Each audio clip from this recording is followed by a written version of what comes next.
Hello, and welcome to the Old Farm Bus Podcast. This is the Back of the Bus session.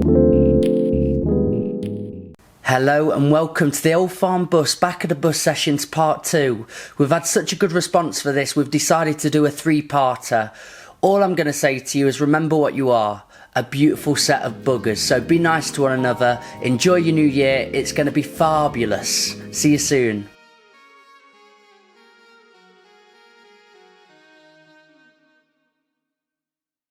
Let's start off with the main man, Charlie Kirby. He's got a very successful business in the middle of Nottingham, Mount Street Studios, and we've been friends for many years. I really want to thank this man for everything he's done for me. As an artist, as a person, I've flourished ever since I've met this man. Here he is in this clip giving some brilliant business advice. A film. That's what we happened. So we had incredible a week. I think I set core up, and then a week later, I had a brief through, and it was for a bespoke piece. And bespoke work is really rare. Really, really rare. And they said it was like a 1980s thriller, and we want like proper retro synths and these. And with briefs, you always get like reference tracks and budget and everything. And within a week, I'd got the writers together, the performers together, the mix, the master done. Signed off. I'm a bit jealous of your email threads, dude. All I get is wouching now. Groupon again. Oh, this is an exciting one. Oh no, I've got pay an invoice. But you're getting companies, filmmakers, directors coming to you and asking for artists to work with, or if they've got anything that fits this. That's it. This script. That's it. And that is and brilliant. Being completely honest, we haven't approached anyone yet. Everyone coming to you. Yeah, so it's a bit like, that's why I'm really proud of Mount Street. We haven't spent like a penny on marketing. It was all organic and people talking about it. And that's not going to be the same with Core whatsoever.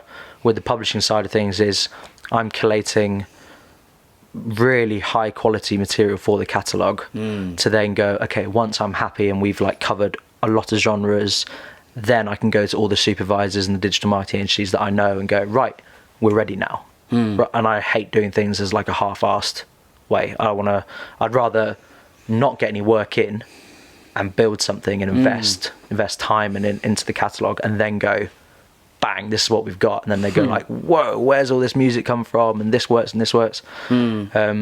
And as a publisher, you've just got to be really organised. So when we submit tracks, it's always going to be the full track, the clean version, the instrumental, the stems. It's You're like working with the right man for that.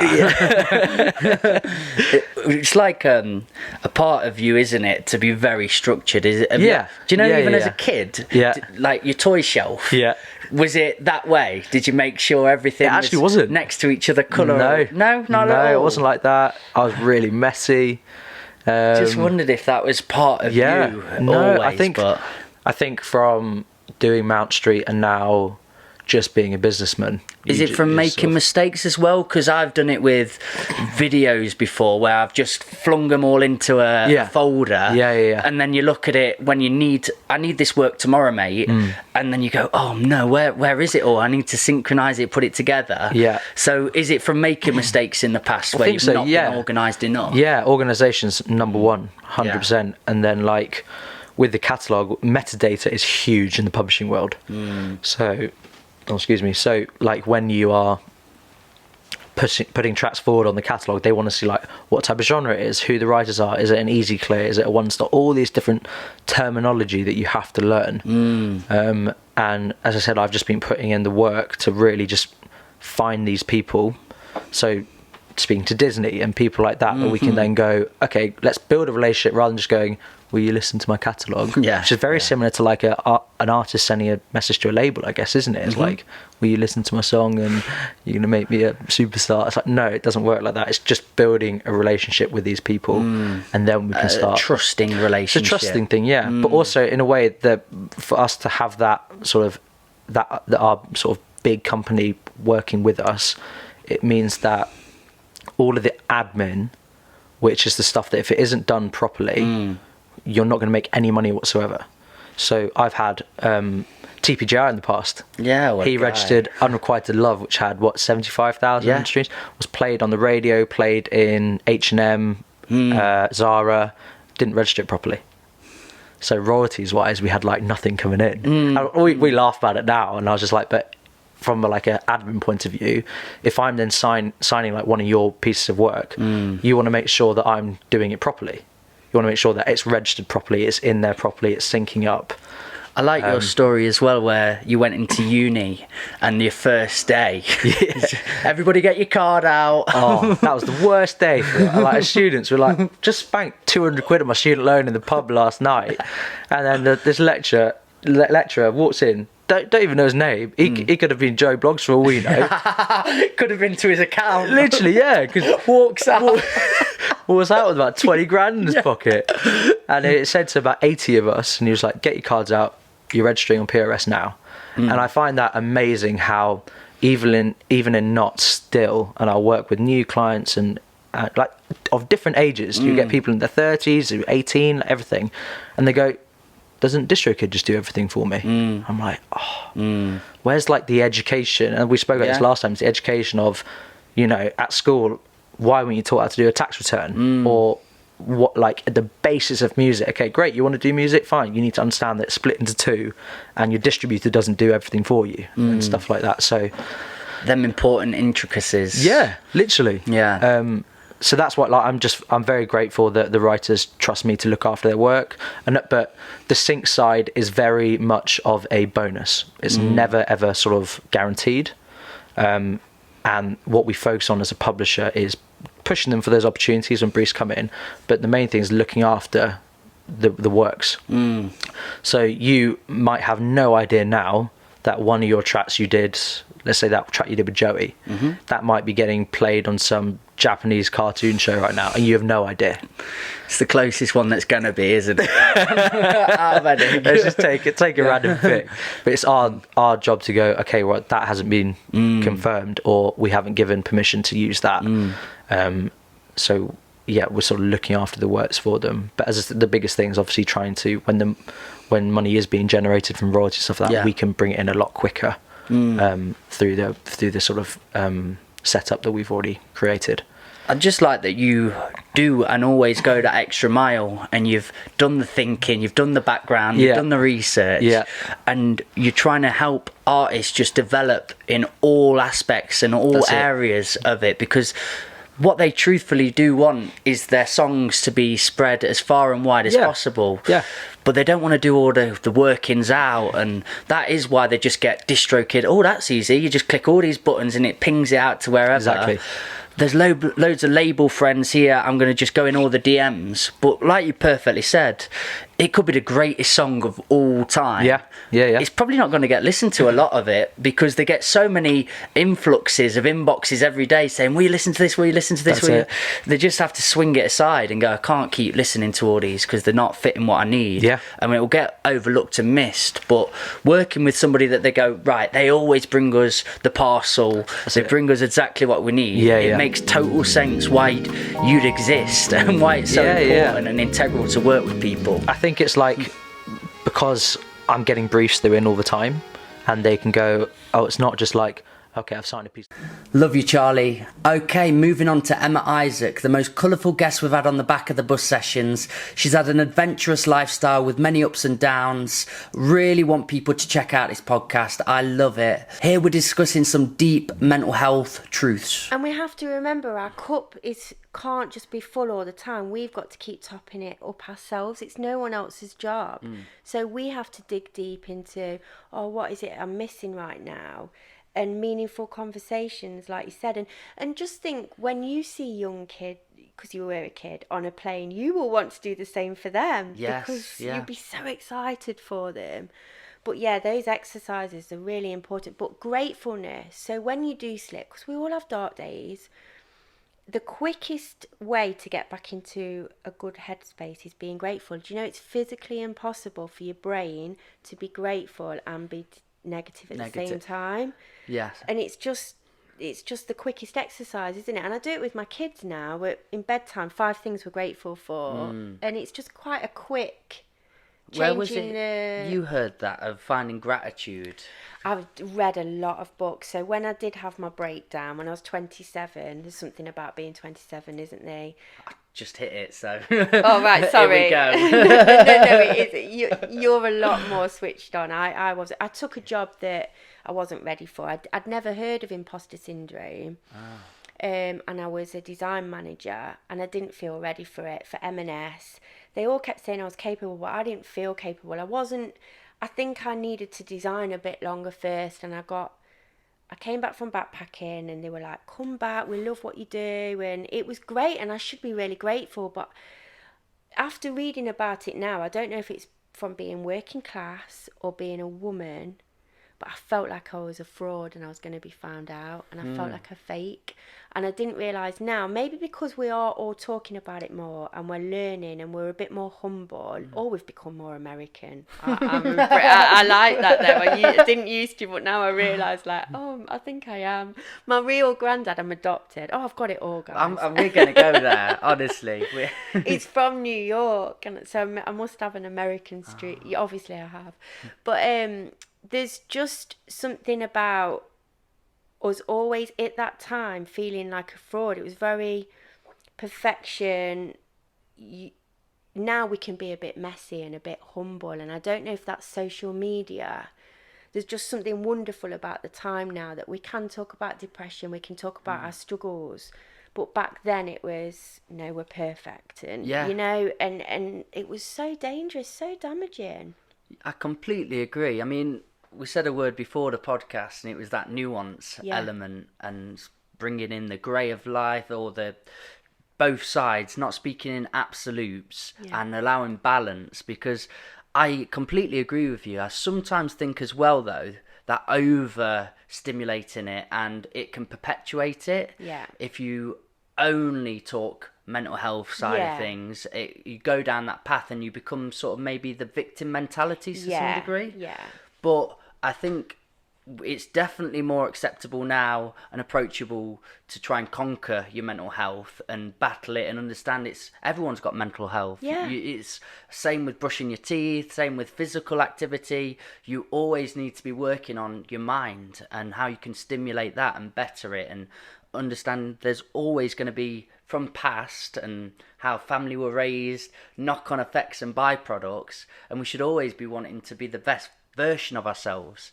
So I love that is now a big emphasis into society.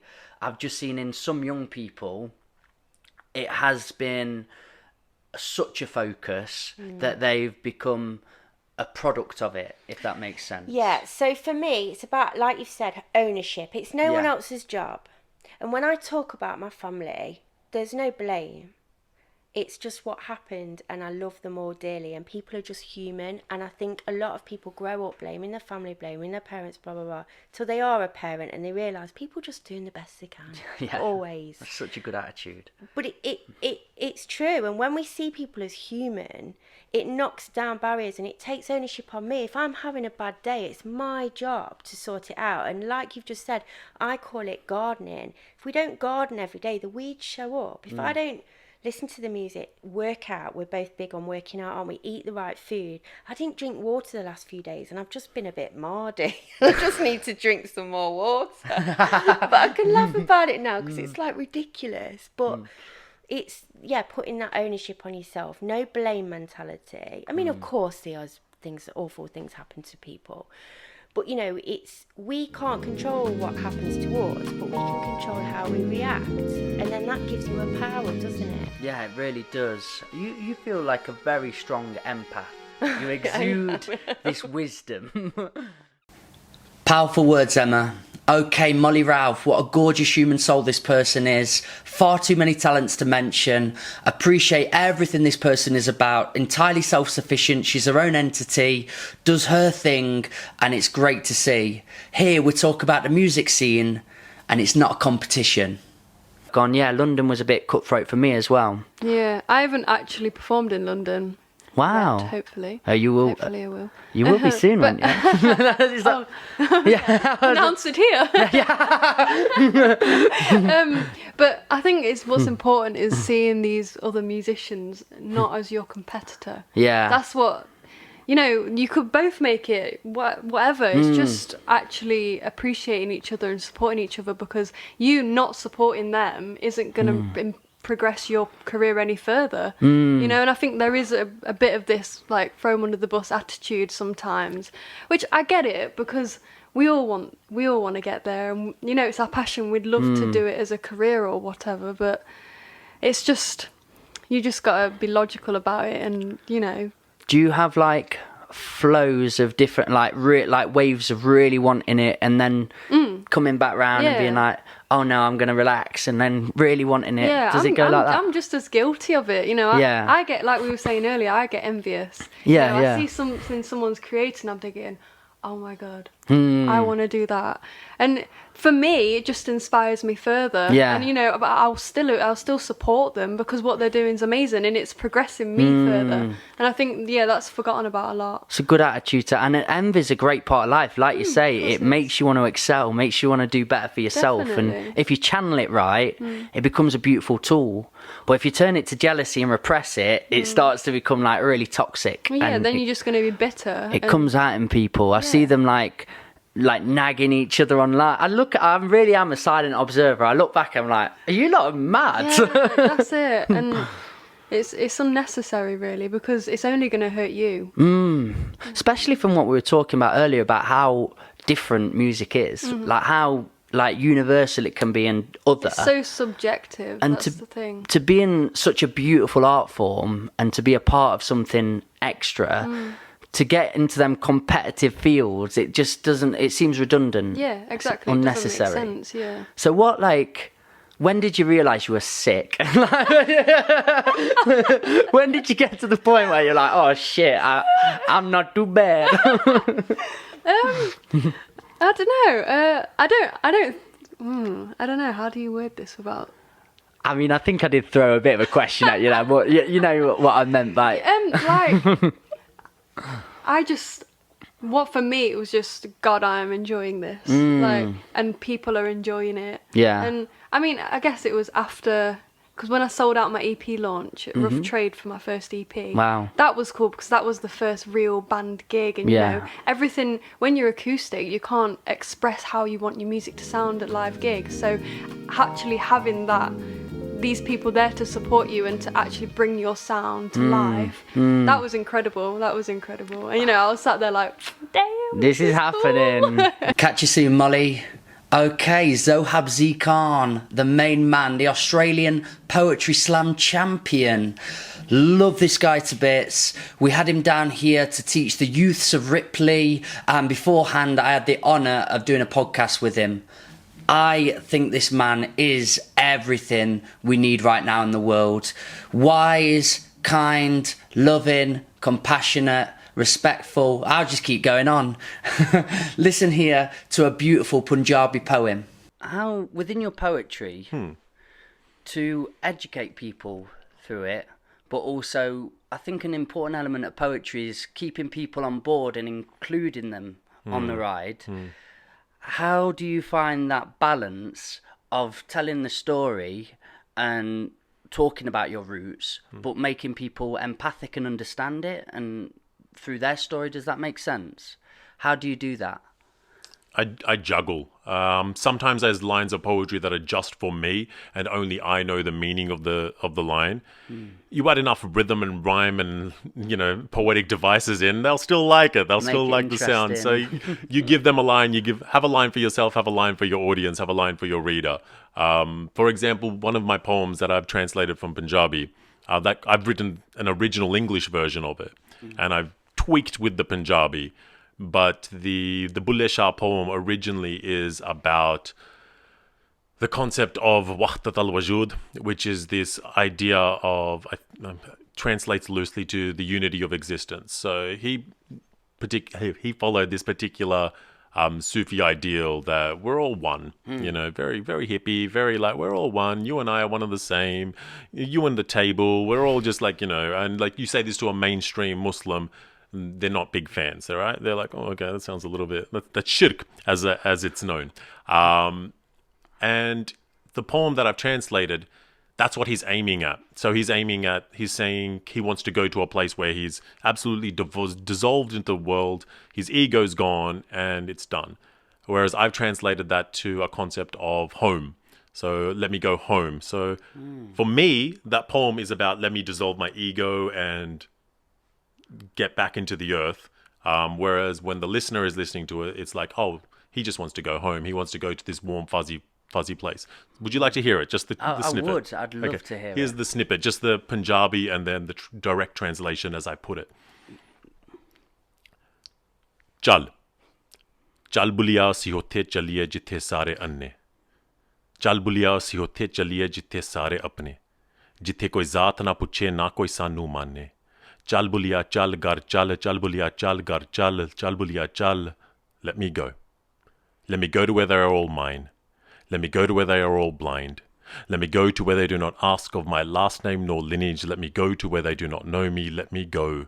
Let me go home. Let me go. Let me go home. Let me go. Wow. Thanks, mate. It's really musical as well. It's got such a nice, playful sound to it. I love how you tell poetry. Thanks, mate. Will you do an audiobook for me, please? We can work on that for sure. Absolutely fantastic. So, did you get into poetry quite young then? You mentioned identity a lot. Was that... Respect, Zohab. Now for the delightful Caitlin Wood. I believe we've had some of the best response we've received on a podcast episode with this guest. She's had a roller coaster ride, and here she articulates it very powerfully. But, so your mum died, and then you're living with your dad. Yeah, my dad, my grandma and my granddad. Cool existence. Yeah, on the farm, life on the farm. Dude. It really was the one. And yeah, so the darkness is what I call it, not as in the band. So like, you've got phases in your life. Yeah, then. like the dark times. They come when I started secondary school, year 8. I went to Belper School. Okay. And I was non-school uniform. Non-school uniform. That played a part in it. The cool one. That played a part in it. Okay. And I was surrounded by these girls my age that were like wearing makeup, had boyfriends, this, that, and the other, and I was very tomboyish. Right. So I went to go live with my dad when I was 10. Yeah. I was out on the pit bike around the fields, like milking the cows. Do you know what I mean? Living my best life. And then I was in this situation where there was these girls and they were really pretty. Yeah. And I found them intimidating. And then I was comparing myself. I don't look like them. I'll never be like that. Oh, it's like you start getting feelings for boys, things like that. Oh, that boy's interested in them, but they're not interested in me. What's wrong with me? And all these different emotions that were quite overpowering. Like I said about my mum, like, didn't really hit till I hit puberty and your hormones are going mad. I miss my mum. I really wish I could have a chat with my mum. And my dad had met my stepmum by this point. And my stepmum's lovely. Get on with her really well. And I was a little bitch to her when I was like 11, 12, because she did everything for me and she loved me, but I think I was just a little bit like, you're not my mum. Do you know what I mean? And then I'd resent myself for like letting her in. Yeah. Like, I'd feel bad on my mum for letting her in. Does that make sense? Oh, totally. And then I was always into like my rock music, things like that. And there was like a group at school that listened to it. And everyone was like, oh, I'm so depressed. Do you know what I mean? That sort of like grubby. Were you rebelling at stages? I was never rebellious, you know. Okay. I was like, always did as I was told by my dad, always did well at school. But I was just, had a lot of like in-depth emotions. And all these people, I'm so depressed, this, that and the other. I'm going to do this. And self-harm was big. It was big. And really? Yeah. And this is year 8? This is around 2012, 2013. Right. How old are you at this point? I was like 12, 13. Because you go by the year, that's how old I am. Okay. 2012, I was 12. It's 2013, I was 13, yeah. So I was only like 12, 13, still a kid, basically. Yeah. And I was friends with these older people. Everyone's listening to rock music. Oh, my life's so shit. And then that sort of impacted on me. And I was missing my mum. And I was feeling like intimidated by girls at school, and I had a lot of these emotions, and instead of expressing how I felt to my dad like I'd always done, I was trying to copy these people around me. Right. And I'd heard about someone self-harming. Oh, it just makes me feel so much better. It's like a release. Ooh. I was like, was that a female or? yeah. Yeah. And And then there was this one day when I'd had a really shit day. But I think a lot of it was self-inflicted when I look back. I had a shit day because I wanted to have a shit day. It was almost like an attention-seeking thing. And I self-harmed, and I just used to do it. Like, I just used to self-harm. And I think it was a little cry out for help. Yeah. Because when you got scars on your arms that people can see, people, oh, what have you done? And would you maybe like leave a sleeve up or something? Exactly. Just, I wonder if anyone cares or if anyone will see. And this is the thing. I was feeling like shit, but I wasn't telling anybody. And then I started to have a bit of a shit relationship with my dad and stepmom because I was feeling like shit, not telling them, but I expected them to know. So they'd be like, are you all right? And I was like, yeah. And they'd be like, what's wrong? Nothing. But I'd expect them to know and want to like keep asking, and then I'd let everything out, but I never did. And I hid a lot from them. People struggle to be able to know where to stand with that and how to position themselves. So help can't really be given. Yeah. But you're really seeking it at that time. Yeah, exactly. And my dad noticed that I was a bit off it, so he spoke to school and was like, right, Kate lost her mum a couple of years ago. It's probably something to do with that, and like counselling, that sort of thing. So I had counselling at school, and it relatively helped. So my dad knew there was something up. Can I ask what sort of things they were giving you in counselling? So it was, is it CBT, cognitive behavioural therapy? Yeah. So coping mechanisms and things yeah, like that's more sort of, you're dealing with something, here's some mechanisms to deal with it. So when this emotion is triggered, you can do this, and this is how to deal with it. So it's quite practical. And I was doing it, but I didn't really want to be there. Whereas there's other therapy that goes more into the psyche and gets you to root it. This is what I'm going to get onto. Okay, yeah, completely. So I did this CBT and I was doing counselling and stuff. I was feeling like shit, self-harming, and I really do look back, I think it was all just like an attention-seeking sort of thing, but I was feeling... Classy words, Caitlin. Okay, Jordan Clarke from Benefit Martial Arts here. I'm so proud of this man. He's been on the podcast 2 times. The first time to discuss his dreams and ambitions as a martial arts coach. The second time, after he's gone and beaten on his craft, he's turned his dreams into reality, and now he has a martial arts gym that's doing really successful things in Ripley. Go check him out. Making stepping stones. Yeah. And what was the moment, like the most pride kicked in, and the strongest moment where you look back at it and go, oh my God, we did do it. We had that vision. Here it is. Yeah, I think there's 2 moments. One was when the carpet went in. It sounds a bit weird, but like... Carpets change the whole dynamics of a whole place, 100%. Before, like, the floor was just like tiles, like grey tiles. It was just like ripped up carpet. It was horrible. And then as soon as the laminate went down and the carpet, and it smelt fresh, and I was like, me and Sylvie went in one night because the carpet guy left the lights on. So the neighbour across the road was like, you're doing all your lights are left on, like 10 o'clock at night. I'm like, no. So I was like, right, Sylvie, do you want to come and drive, turn the lights off? And we was both just in there and was like, it's actually starting to look like a dojo now. Like, this is Did you have cool. like a little happy moment? Yeah. I thought like, you know what, like, it's all worth it, wasn't it? Like, it's Do the dance. Because it's like when you do like a build or anything like that, the last bit that makes it look good is the painting or the carpets. But that's right at the end of the build, isn't it? Yeah. At the start, when you've got like mess everywhere and like a building site, it's quite hard to sort of get excited because you just think, oh, there's so much left to do, so much left to tidy, so much left to do. But then once we was there, it was sand. And when we put the mats down, that was a good feeling. So I was just like, this is a dojo. and then but it's weird after that though, because once we was in there in mid-September, we got in first classes. I was just so consumed with making sure it was perfect, is everybody happy, like toilets are there, doing the classes, and just I was just so worried about other people's thoughts and make sure the classes are good and growing the business that I never actually took time to take it all in. Wow. So it wasn't until like, I don't know, maybe 3 weeks later that I was on there on my own at night, and it was just kind of like quiet, and I just sat that moment, and just thought, this is like your dream, like you're living your dream, like this was your goal. Oh mate, and done it again. It was just like, it just felt amazing to like, you think, and then it just kind of gives you the confidence to do other things. You think, well, if I could do this, sure, I could do something else. Is that genuinely a thought now? Yeah. You just, like the sky's your limit sort of thing. Pretty much. Learned like so much through doing this build and stuff like that, and just the new skills that you develop from doing it, like, become so much more decisive now. Before I was so indecisive, like, what colour do you want the carpet? Oh, I don't know, this one, that one, I don't know. And then you spend like 3 days deciding, and you think that's 3 days of wasted energy. But you just got to obviously it's hard because you want to make sure you get the decision right. But there's a lot of the times where I wanted it to be perfect. I didn't want to make a bad decision, which delayed my thought process on making decisions, which ultimately made it worse because time was being wasted. It's just like, you need to just make a decision, stick with it. To take the ceiling down, we had like a suspended ceiling before, and And I was like, it must have took me like 4 days to decide to take it down. Yeah. So I took a coach on as well, which I'll talk about in a bit. And he was like a business coach and martial artist, been there, done it all. And he was like, I'd leave the ceiling up. It's the professional look that you want. And I was just like, I think I want to take it down. Like, I think it'll look better down. He was like, no, I think you should keep it up. And I asked like loads of people. And I was like, yeah, keep the ceiling. Like, looks loads more professional.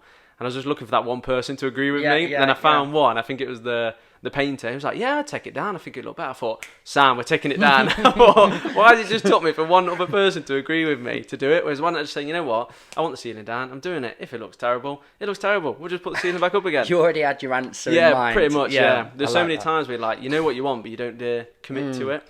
So that was, definitely a lot more better at just making decisions and just sticking with it. And being more of a leader as well. You had all these trades like saying like when we're coming in or what's happening or where are you now, and I had to give them the answers so they knew. And there was sometimes just like, I don't actually know, I don't know, has that been done yet? Is that been, you know, you've got to kind of be that leader. So yeah, it's definitely developed a lot of leadership skills, like communication skills as well, and just a bit more of a get it done attitude really, instead of just faffing around, and just be a bit more ruthless as well. Because I'm a bit authoritative. Like, yeah. Sometimes I was a bit like soft, assertive. and people like, you know, not turning up on time or not doing as good job, and I'll be like when you get your hair cut and it's terrible, and you just like, yeah, it's great, yeah. And you walk out and you think, why is that terrible? And some things were like that, and I thought, yeah, that's a bit crap, that, isn't it? But I'm not going to tell him. I'm like, yeah, great, mate, thanks. And then, you know, I'd tell Sylvia, that's terrible, that is. She's like, well, why don't you tell him, not me?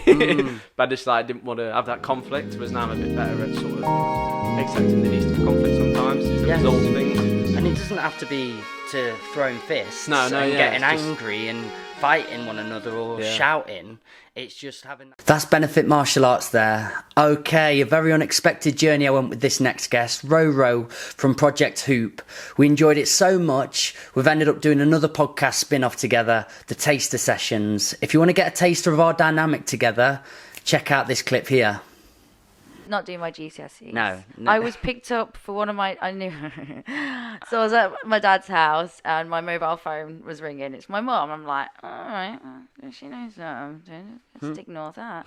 And then, you're fucked when the house phone starts ringing immediately after. And I'm like, oh, shit, man. So I'm like, there's no way out of this. So I answer it, and it's my mum. And she got one of the teachers to ring, and the teacher came and picked me up and drove me to the exam.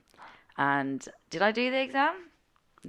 No, I did not. Even though I was picked up. So that's how stupid I was. I was like, even though they've made this massive effort, I'm still going to sit there in defiance and not do it because I didn't know what I was doing. And I'm like, I don't know what I'm doing. I've not been to school. I don't know how to answer these questions. It was a maths exam as well. I hate maths. So yeah, I got U's.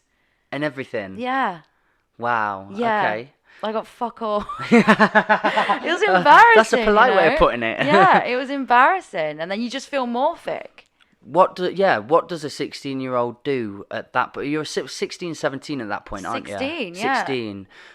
What, not just the feeling, what's the next steps? Where do you feel your life is at that point? It was bad. It was just up to no good. Did you cry? Oh, yeah. Panic? Yeah. Behind closed doors? Yeah, I didn't know what I was doing. I mean, I'd had... By the time I was about, I think it was 18. Yeah, 18. I'd had 21 jobs.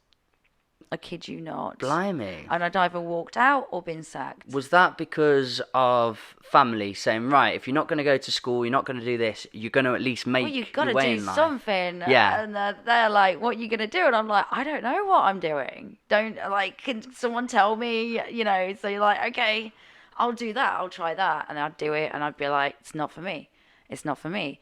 And that was when I had the moment of realization of as I was hanging around with people at uni and things like that. And I'm like, hang on a minute, if this bozo can do it, I can do it. They're not smarter than me. They are in terms of academically, but then, I can hold my weight in conversation with them.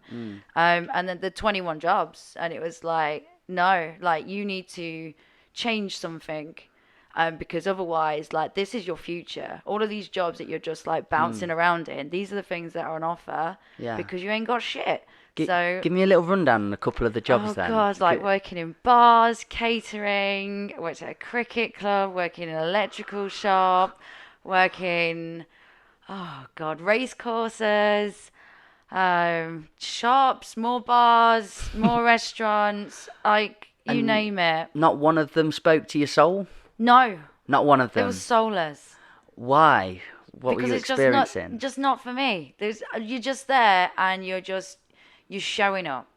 At best, you're showing up and you're just like, I don't want to do that. Yeah, telemarketing, like they're just all horrible jobs. It gets to the point like you're there and then you'd ring in sick. Oh yeah, sorry, my dog's ill. Oh, sorry, my dad. Oh, sorry, my grandma. Oh, sorry. And after Didn't she die last week? Yeah, they're like, oh, we're sorry, we're gonna have to let you go. And you're like, oh, okay then, that's cool. Like, please no, like, don't, yeah, you no. just exactly. You're like, I beg. I really couldn't, and it was obvious. They would have known, like, I just gave zero fucks. So then you're losing these jobs. What are family's reactions to all this? Oh, bad, yeah. I mean, my mum even brought me a T-shirt that said "totally unemployable," which I wore with pride. So at least they infused humour into it, though. You got it. If you don't laugh, you're crying, man. So yeah, no one's crying. We're all laughing. Did they have a moment with you or anything? There was a few moments. Intervention. Yeah, there was a few moments. Yeah, but like I said, I didn't know what I wanted to do, and I didn't know how to get out of the pond that I was in. Yeah. And it was just like, I don't want any of this. None of this is for me. None of it speaks to me. There's no drive. There's no passion. It's not. I'm looking at people like, are you faking it? Like, I don't. How are you doing this for so long of your life? So that was when I realised I need to change things. So it was. In this point as well, in this fog. What is mental health like for you? Oh, it's bad. Really low? Oh, no, it's bad. You've succumbed to, this is what life is. is. Eating disorders, self-harm. Like, I've done it. I've got all the patches, all the T-shirts, all the colours. It's fine. It's cool. The rainbow. I've got the rainbow of life, the spectrum. So, yeah, not good. And it's like, I need to, again, it's like you're stuck. You are stuck. So you've got to do something. So in that got to do something moment... is there a story there where it just all shot from a moment of madness, or you just discovered this passion, somebody was speaking to you? Where did that build from? Because I look at you now and you seem like, you can tell it in someone's eyes. There's a spark. You're doing life. You're proud of what you're doing. You're proud of who you've become, and there's passion there. The fire's been started. Do you know where that lighter start fluid came from? I don't know, I can't put my finger on it, but there is definitely fire in me, for sure. But I think I just felt... Catch you up, Roro. Okay, we've got a star right here, Issac Anderson. He's been touring with One Direction's Louis Tomlinson. He's ludicrously talented on his own merit. As a guitarist, as a singer-songwriter, as everything. I've been and revisited this podcast recently. It was brilliant, so go and check it out. Fair enough, fine, if that's what you want to do. But it's just, I don't know. It's this thing of like, if you don't fit into that lane, you're kind of, I don't know, you're regarded as like other. And weird. I suppose they're fearful of that then. Because you're being different and they may feel force-fed into a direction they may not want to go down. Potentially, yeah. So they're envious of that in some regard. I don't know what they're doing now, they might not be very happy. Or they could be absolutely loving life. And either fair way. enough to them, do you know what I mean? But what was your mum and dad's reaction and feeling towards it? Did they feel like they had to pep talk you a little bit and say, come on, Issac, chill? About uni and stuff. So my dad was always... This is going to sound really unfair on my mum, but my mum's she's not a teacher anymore, but she was a teacher, and she works at university. Okay. So she works in education. So obviously, and I'm the oldest, so I was the first child to go through this process. And she was always a little bit, she's always been 100% supportive of everything I've done, my mum. But she was a little bit like, are you sure, kind of thing. Especially with A-levels. So with A-levels, initially I said, I don't want to do them. I'd rather get a job and work part-time and do music. And they put their foot down. They were like, no, you need to do your A-levels because, you'll be set for life. It's only 2 years. You'll have qualifications for the whole of your life. And you'll regret it if you don't do it. And I kind of conceded with that. It's this thing like, I probably learnt a lot at sixth form. because I did music. I did music and music tech, so I learned to record and use Logic and produce and stuff, mainly when I was in sixth form. So I am kind of glad I did it, but at the same time, I know that my actual A-levels I'm never going to use for anything. So I still, and I say this to them now, like, you know, it's all fine. I kind of say, like, that was a good 2 years, wasn't it, Mum and Dad? You glad you persuaded me to do that? But no, it's all good. But yeah, with uni, like, I remember I did go and look around a few unis, and they were obviously, like, I think my parents, like, they're great, and they're so supportive, and I feel really, really, really lucky to have such a supportive family. Because a lot of people aren't as lucky. You know, like we say, music, it's not regarded as like a proper career. You know, a lot of people tolerate it, and then there comes a time they're like, right, when are you going to be an accountant? Do you know what I mean? Yeah, completely. My parents have always been fully supportive. It's not been a completely clear cut, like, they've been happy with everything that I've done, but I can't in any good conscience say that they were never 100% supportive of what I did. They just wanted me to explore every option available. Yeah. You know, and I think with uni, they just wanted me to not rule it out before I'd looked at it, you know, because I get tunnel vision, and I go, this is what I want to do, and you're not going to change my mind. And they were just like, that's cool, and we're 100% going to support you with that, but before you decide for definite, you should just have a look at uni. Make sure it's just be completely sure that you don't want to do it. That's cool. Yeah. So that was really nice. And yeah, and I did. I went and looked around. I went to a few unis in London, looked at music courses, and I was still adamant. I was like, you're going to be paying $9,000 a year to send me here. You don't want to do that, do you? You don't want me to be in debt for the rest of my life. And I still stand by the fact that music, everyone's journey is different, but for me with music, getting out and doing it was so much more beneficial than doing a uni course or something, you know. And I do feel like music uni, it's not a scam, but I do feel like it's kind of sold what's the word? There's not a lot of truth in it. Yeah, do you know what I mean? Unconsciously, like lack of understanding of people's journeys. Yeah, I feel like people, well, for a start, I don't really know how it is now, because I'm 25 now, so like it's been a while since I've gone through this process, but now maybe there's a sense of, I've got to go to uni because everyone else is. And then the music courses will sort of, you know, they'll take advantage of that, and they'll be like, so, you know, if you come to, you know, music uni, you can meet this person, meet that person, and maybe you'll get spotted, maybe you'll get signed, who knows, this person that went here once got signed, it could be you. Do you know what I mean? So people are like, great, that has to be the path, because if I tick this box, tick that box, I'll be rich and famous, and that's it, job done. And it doesn't work like that, obviously. It's like, I don't know, I think I don't want to badmouth BIM, because I know a lot of people that have been to BIM and are really talented musicians, and I think it's a great place, but they do have this really big thing of being like, you know, James Bay went to BIM and was signed. BIM is? British Institute of Modern Music. You know, and I don't want to be on here bashing anyone or slating anyone or whatever. It's just not for me. But I found perspective. I found when I was looking at going, it was very much like, we've had James Bay, we've had Sam Smith. I don't know I think James Bay was one of them. I don't know about Sam Smith, but anyway.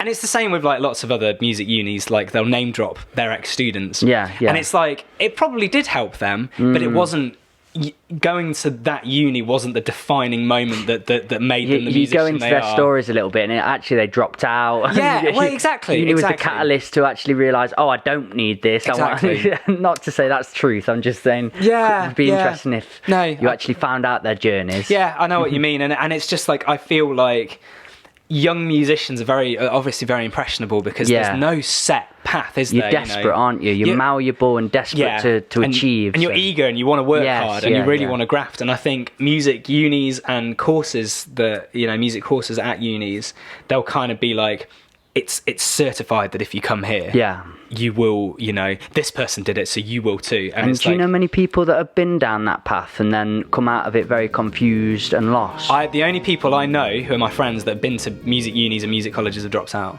Really? Yeah. It is interesting, because I do filmmaking, and the road I've been on has been keep smashing it, Isaac. Now we've got a wise wizard, Ali West. Before the podcast, we spoke for hours and hours and hours, and we'd never met before, but I've genuinely made a friend for life here. Ali talks about his spiritual journey and his evolution as a human. This is an incredible episode. Go check it out.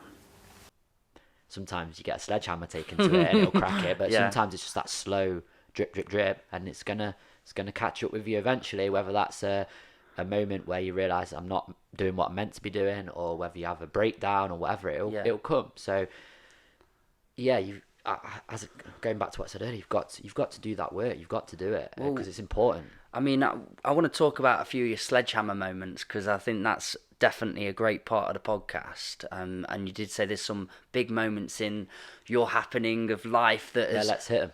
gone into your character. But one thing I do for the audience, just want to say, for that last 10 minutes of dialogue, was, for me, my takeaway is just fucking invest in yourself. Invest in yourself. A lot of people and your health. I mean, we've not even spoken about health, everything, but that it all comes into it. You know, for example, we spoke in the kitchen, and we're talking about you spending a lot of money on having a psychologist and so on. I do it going to a studio, and I go and create and express myself, do my writing. I could do that at home. I've got microphones, I've got the setup, I've got Logic, I've got everything it takes to record it. But I really, for self, want to create something I'm absolutely proud of to the core of it. I know I've done the best we could possibly do. And it's a good slack of money for the day. I've gone in, I've put all the time and effort in, because I've put that money in. I'm going to make sure I make the most of every second in that studio. And again, all these people that come, I'm guessing you get a lot of people come to you with mental health problems and struggles. I do for myself, because I'm an open book. I like to sort of say, you know, I've been through all the shit. I taste the shit at times. It comes back to me. I'm not a perfect human. So when you are open like that, people come to you in different attitudes. Yeah. And I've had those people come and say, you know what, I'm really low now. You just go a little bit into the life, and they'll, you know, it is that story of going out on the weekend, getting smashed, giving it everything you've got, going back to a job you absolutely despise, and just going on the rat race and cycle of that. I know it sounds cliche in itself, but it's a truth that a lot of people do. It's like, listen, the world's changing. You don't have to live like that anymore. You can genuinely spin a plate here. Yes, you might have a job where you need to get the money in, and that's a part of it, but hobbies aren't just hobbies anymore. They can be more than just passions. They can become your part of your life that gets you the money in at the end of the day. Invest in that. Buy a good camera. Buy a really good piece of equipment that's going to help you become better at that. And just invest. And like you say, if you can fix your mind, if that's a broken state, go and get an amazing therapist or psychologist or somebody that's going to help you build that sense of self. And the moment you get that back is the moment you can start realigning in what your true self's supposed to be doing in life. So it's just 100%. just make your investments, man. Really stop looking at all these possessions of wealth and material gifts, because that's brilliant and that can come in time. And when you're pursuing something you love doing and is supposed to be doing, the money comes. Yeah. It'll be there. 100%. And you can get that fucking cool phone or watch or swanky bit of gear that you love, because that's down the line thing. But you've got to start from the true self first. What I said earlier, you got to do. Everything you need is right here. It always comes back to it, and it's right here. And I mean, if we're not on video, I'm just like waving my hand down my body. But everything's right here. You've got everything. You've got everything you need. Yeah. Everything is right within this vessel that you've been gifted with. You're blessed to have. What's the chance of you being born? It's a number that you and I can't even fathom. It's gazillion to one of that sperm getting into that egg and you appearing 9 months later. It's a miracle. Yeah. You're a fucking... Everyone listening to this, watching this, you're a fucking miracle. You've been gifted a life. So just do the best with it. Yeah. Just do the best. And we've got things that are going to implement how good a life we can have. There's variables. I understand that. There's society, there's economics, there's our environment that we've grown up in, there's the way we're raised. There's so many things, but do your best. Just do the best you can every single day. And as I said, look to grow and look to work on yourself, because that's the ultimate, that's the fulfillment. And know that you're never going to get happiness, you're never going to get joy from anything external. That happiness and joy that you're going to get is internal. It's all inside. And it's all kind of in this middle portion of your body. It's your gut and your heart. Yes. And forget about the head, because the brain and the mind is just a computer. It'll Yeah. just compute this, and it's just like working out like that MacBook you've got in front of you, or your Windows will work. Full of viruses. Yeah, it is. It's full of viruses. Yeah, iOS, whatever your operating system is, that's all your brain is. So just think of your brain as an operating system, and what can we do with an operating system? We can defrag it, we can clean it, we can reboot it. That's how powerful your mind is, and we know this now from neuroscience and neuroplasticity that we can mold, and the brain is malleable. But don't get clogged up in the head, and forget about your gut instinct and your heart and your soul, and that's where the truest nature is, and that's where all your answers are going to be as well, is inside. And sometimes it's hard for us to get out of the head and into the heart, but when you follow your heart and follow your gut instincts, it won't serve, very rarely will it serve you wrong, very rarely. And one of I say like 5 positive affirmations to myself every single day, and one of them is, right now I'm so happy and grateful that when I trust myself and follow my impulses, everyone wins. And I say that, I've been saying that to myself for the last 6 years, every single day, and it's so true. And listening to this, you know, there's some definite don't do's as well with that. Okay, from one spiritual guru to another, we've got Simon Praxis Jones. I love everything this man is about, and what he embodies is putting out goodness into the world. If you need faith restoring back into humanity, go check out this episode. Compassion is key.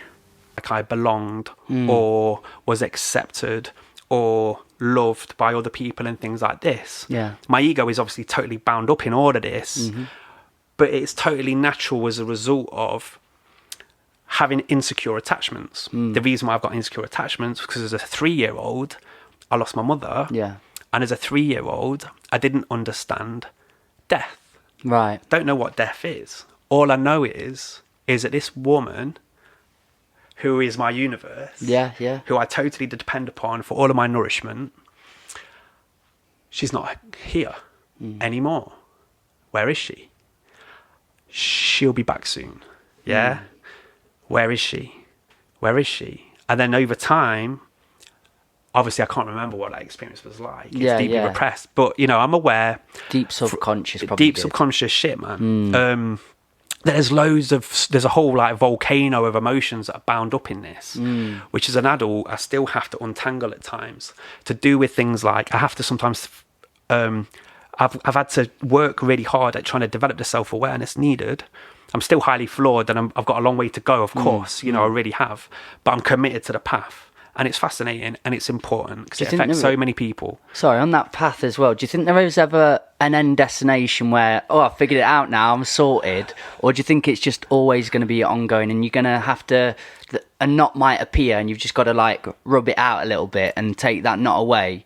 Do you think knots will just keep occurring because you've come from a broken experience in essence? Is that a term you like to hear either, like broken experience? But I don't mind. I mean, and also, have you going deeper into self and going into that introspective part of your life, have you managed to really help others through this? Because like you say, I always say, I'm not an expert in anything apart from an expert in myself. And I've got an expert on what I've experienced and how I've dealt with it. And through that, hopefully I can help others. Have you had that? Or do you feel just becoming that self, learning that self, it's all just for self? No, man, on a level, I genuinely think it's really important that we kind of engage each other and the wider society in these issues. I'm glad that these things are less taboo. I love the fact that you asked me this question and I was able to talk about it without feeling like it's got to be awkward. I think that's what we need. We need to be able to kind of like discuss more what it means to be human. And I did like about 10-11 years worth of quite intensive youth work, where I was working in different organisations with different young people, usually from what are deemed to be quite challenging backgrounds. And I felt like a real empathy, man, like a very real sense of commitment and affinity and solidarity with the people that I was working with. A lot of young people that have been through very difficult experiences themselves. They might be either highly anxious people, really angry people, or just totally introverted or extroverted, you know, how their trauma, because this is what we're talking about now, this is all about childhood trauma. Yeah. The way that childhood trauma kind of manifests itself might vary from one person to another. But what on the surface we might look at as somebody who's being this way or this way or this way, without always trying to understand the reasons behind it, has come from a place of, you know, potential real suffering, like real difficulty. And it has certainly allowed me to feel better able to relate with some of the young people that I've worked with over the years. But also, since doing the youth work as well, I guess, like yourself, I've always been passionate about about expressing myself lyrically. I'm a man of words, I guess, you know, to many people's dismay at times. You know, I can go on, man. But like, it's great. The way it is I think there's something, it's also I'll quickly say, a significant strand of my therapy has actually been writing therapy, creative writing therapy, obviously talking therapies. These are things that kind of I find supports my own healing and my ability to be soothed and that kind of thing.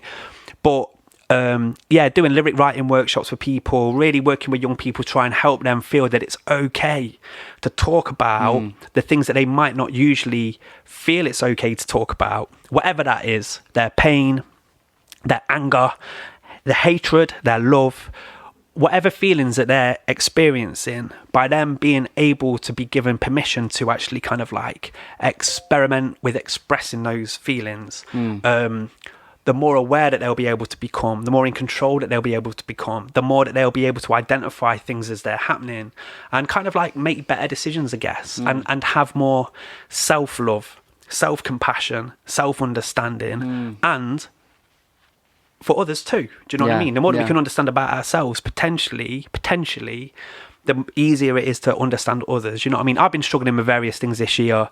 To do with like feeling hurt. We all get hurt at times, betrayed, burnt, and self-righteous with it. You know what I mean? And I can be really self-righteous, man. I'm one of the most self-righteous people that I've ever met. Like at times, I've ever met. You know, like on a level, and I look at it on a level, man. And there's times when I kind of like I feel like I remember at the time feeling that it was so important. It was like I was so in the right and they were so in the wrong. Do you know what I mean? And it's just a major injustice. But then I have to remind myself, but I've also done that to other people. Or, but I've also made that mistake too. Or, I've been there too. Do you know what I mean? And on a spiritual path, I think for me, there's various spiritual ambitions I have, which are things to do with like compassion and forgiveness and trying to kind of let go a little bit, try and become less controlling of the outcomes I'm working towards. Right, okay.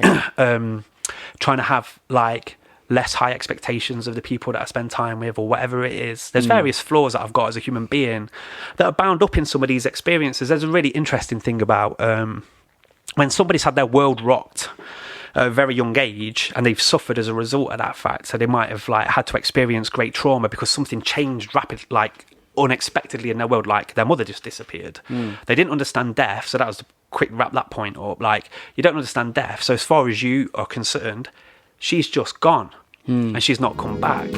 So that leads to like certain ruminations or reflections or kind of subconscious kind of like beliefs being formed to do with whether or not you've been abandoned. Okay, we're on a little bit of a mindful spiritual train here because we've got Tori Sheard. She's got a really unique way of looking at life. She's had a recent, or when this podcast happened, it was recent, spiritual awakening, you call it, or revelation. And I love the way that she explains it. I don't get to see Tori enough. When we do, it's always wild and a lot of fun and bubbliness. So yeah, come back on, Tori. I'm so inspired. I need the grounded side, but this fiery side, and there are so many fierce creative women and most people are self-employed, and then obviously the generation before that would be working on the fairground. My grandma, my mum's mum, used to be a sleeping beauty, so she'd lie in a whatever and she'd be in like the freak show. as a Sleeping Beauty, and she'd just like lay there. Did you, like, as a young person, get to go and see this? No, I missed it. So it was so you just my mum's hearing mum. the stories and the anecdotes. My mum grew up in a house, but my mum's mum grew up on the fairground. Wow. Yeah, and This there's is so much cool. we don't know about the family because there's no birth certificates or family trees. But you just hear the stories from it. But the spirit Yeah. is so strong, and I view it like I think I've got these spirit guides. Okay. And I've got the very ethereal, the Hennigan side, which is my mum's side, the floaty, free, very free-spirited, and that's my Sagittarius moon, if you will. And then the grounded guides, which are very earthly, material, kind of the grounded people that keep me safe. These ones keep me inspired.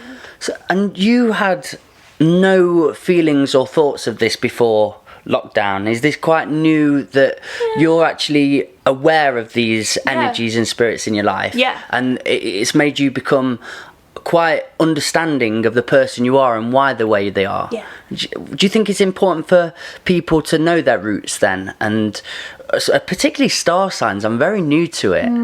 But how new is that into your life too?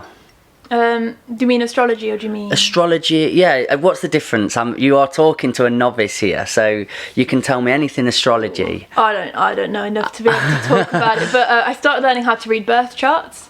Wow. So I'm not.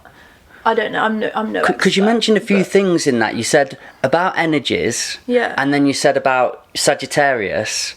So are they quite intertwined? The energy that you are is very reflective of the star sign, no pun intended. Yeah, I think it depends how you view it. So I've got my Virgo, my sun sign is Virgo, and that's your main kind of one. Your sun is like the way that you are, but your moon is like your soul and your emotions. This is cool. Yeah, Genuinely, and then you've got your rising sign, which I think is how you're perceived.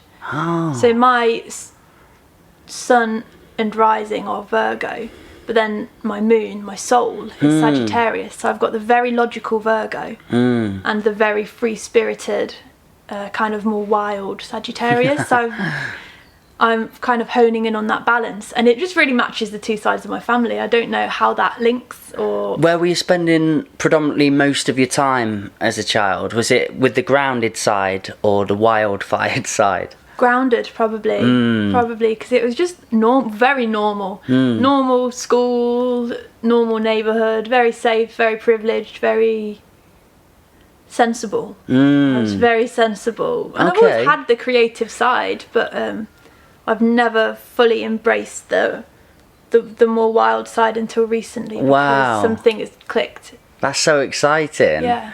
So you had this sort of normal archetypal living with privilege. Yeah.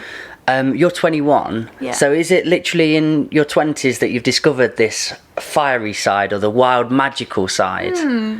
I got into the whole spiritual stuff. Maybe I was 16.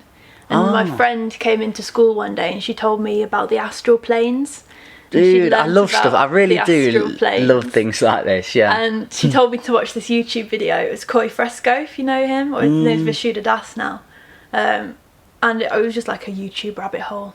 Really? Down from there. Down we go. And it started with the whole like astral projection thing that I was reading about, and then you get into the whole everything is energy, and then you get into you know the type of rabbit hole. Oh, completely. I've been on them. I think it was also what we're talking about at the start, me having ego. Lovely words, Tori. Okay, now we've got Matt Abbott here. What a guest. He's known by many people around this area as the bloke on the telly. Really enjoyed what Matt had to say. He came here to teach the community some poetry. When I say community, the kids of Ripley. And beforehand, we managed to get a podcast in. I felt truly honoured to have him as a guest. What a back of the bus sessions this one is. We travel through time and space in this explorative conversation. Really warming to see people channeling in that way. Yeah, it's good. Can we go back then in time? Yeah. Go back in time to Matt as a young person, because for that thirst for activism and gone on the path you did at 17, you found poetry. Can I find out a bit like what your household was like? Was it sort of full of music? loving the house and sort of everybody together channeling activism, or did you stem from a bit of a outright outlandish area? My mum and dad are both politically engaged, but they're not activists. I'll tell you what it is.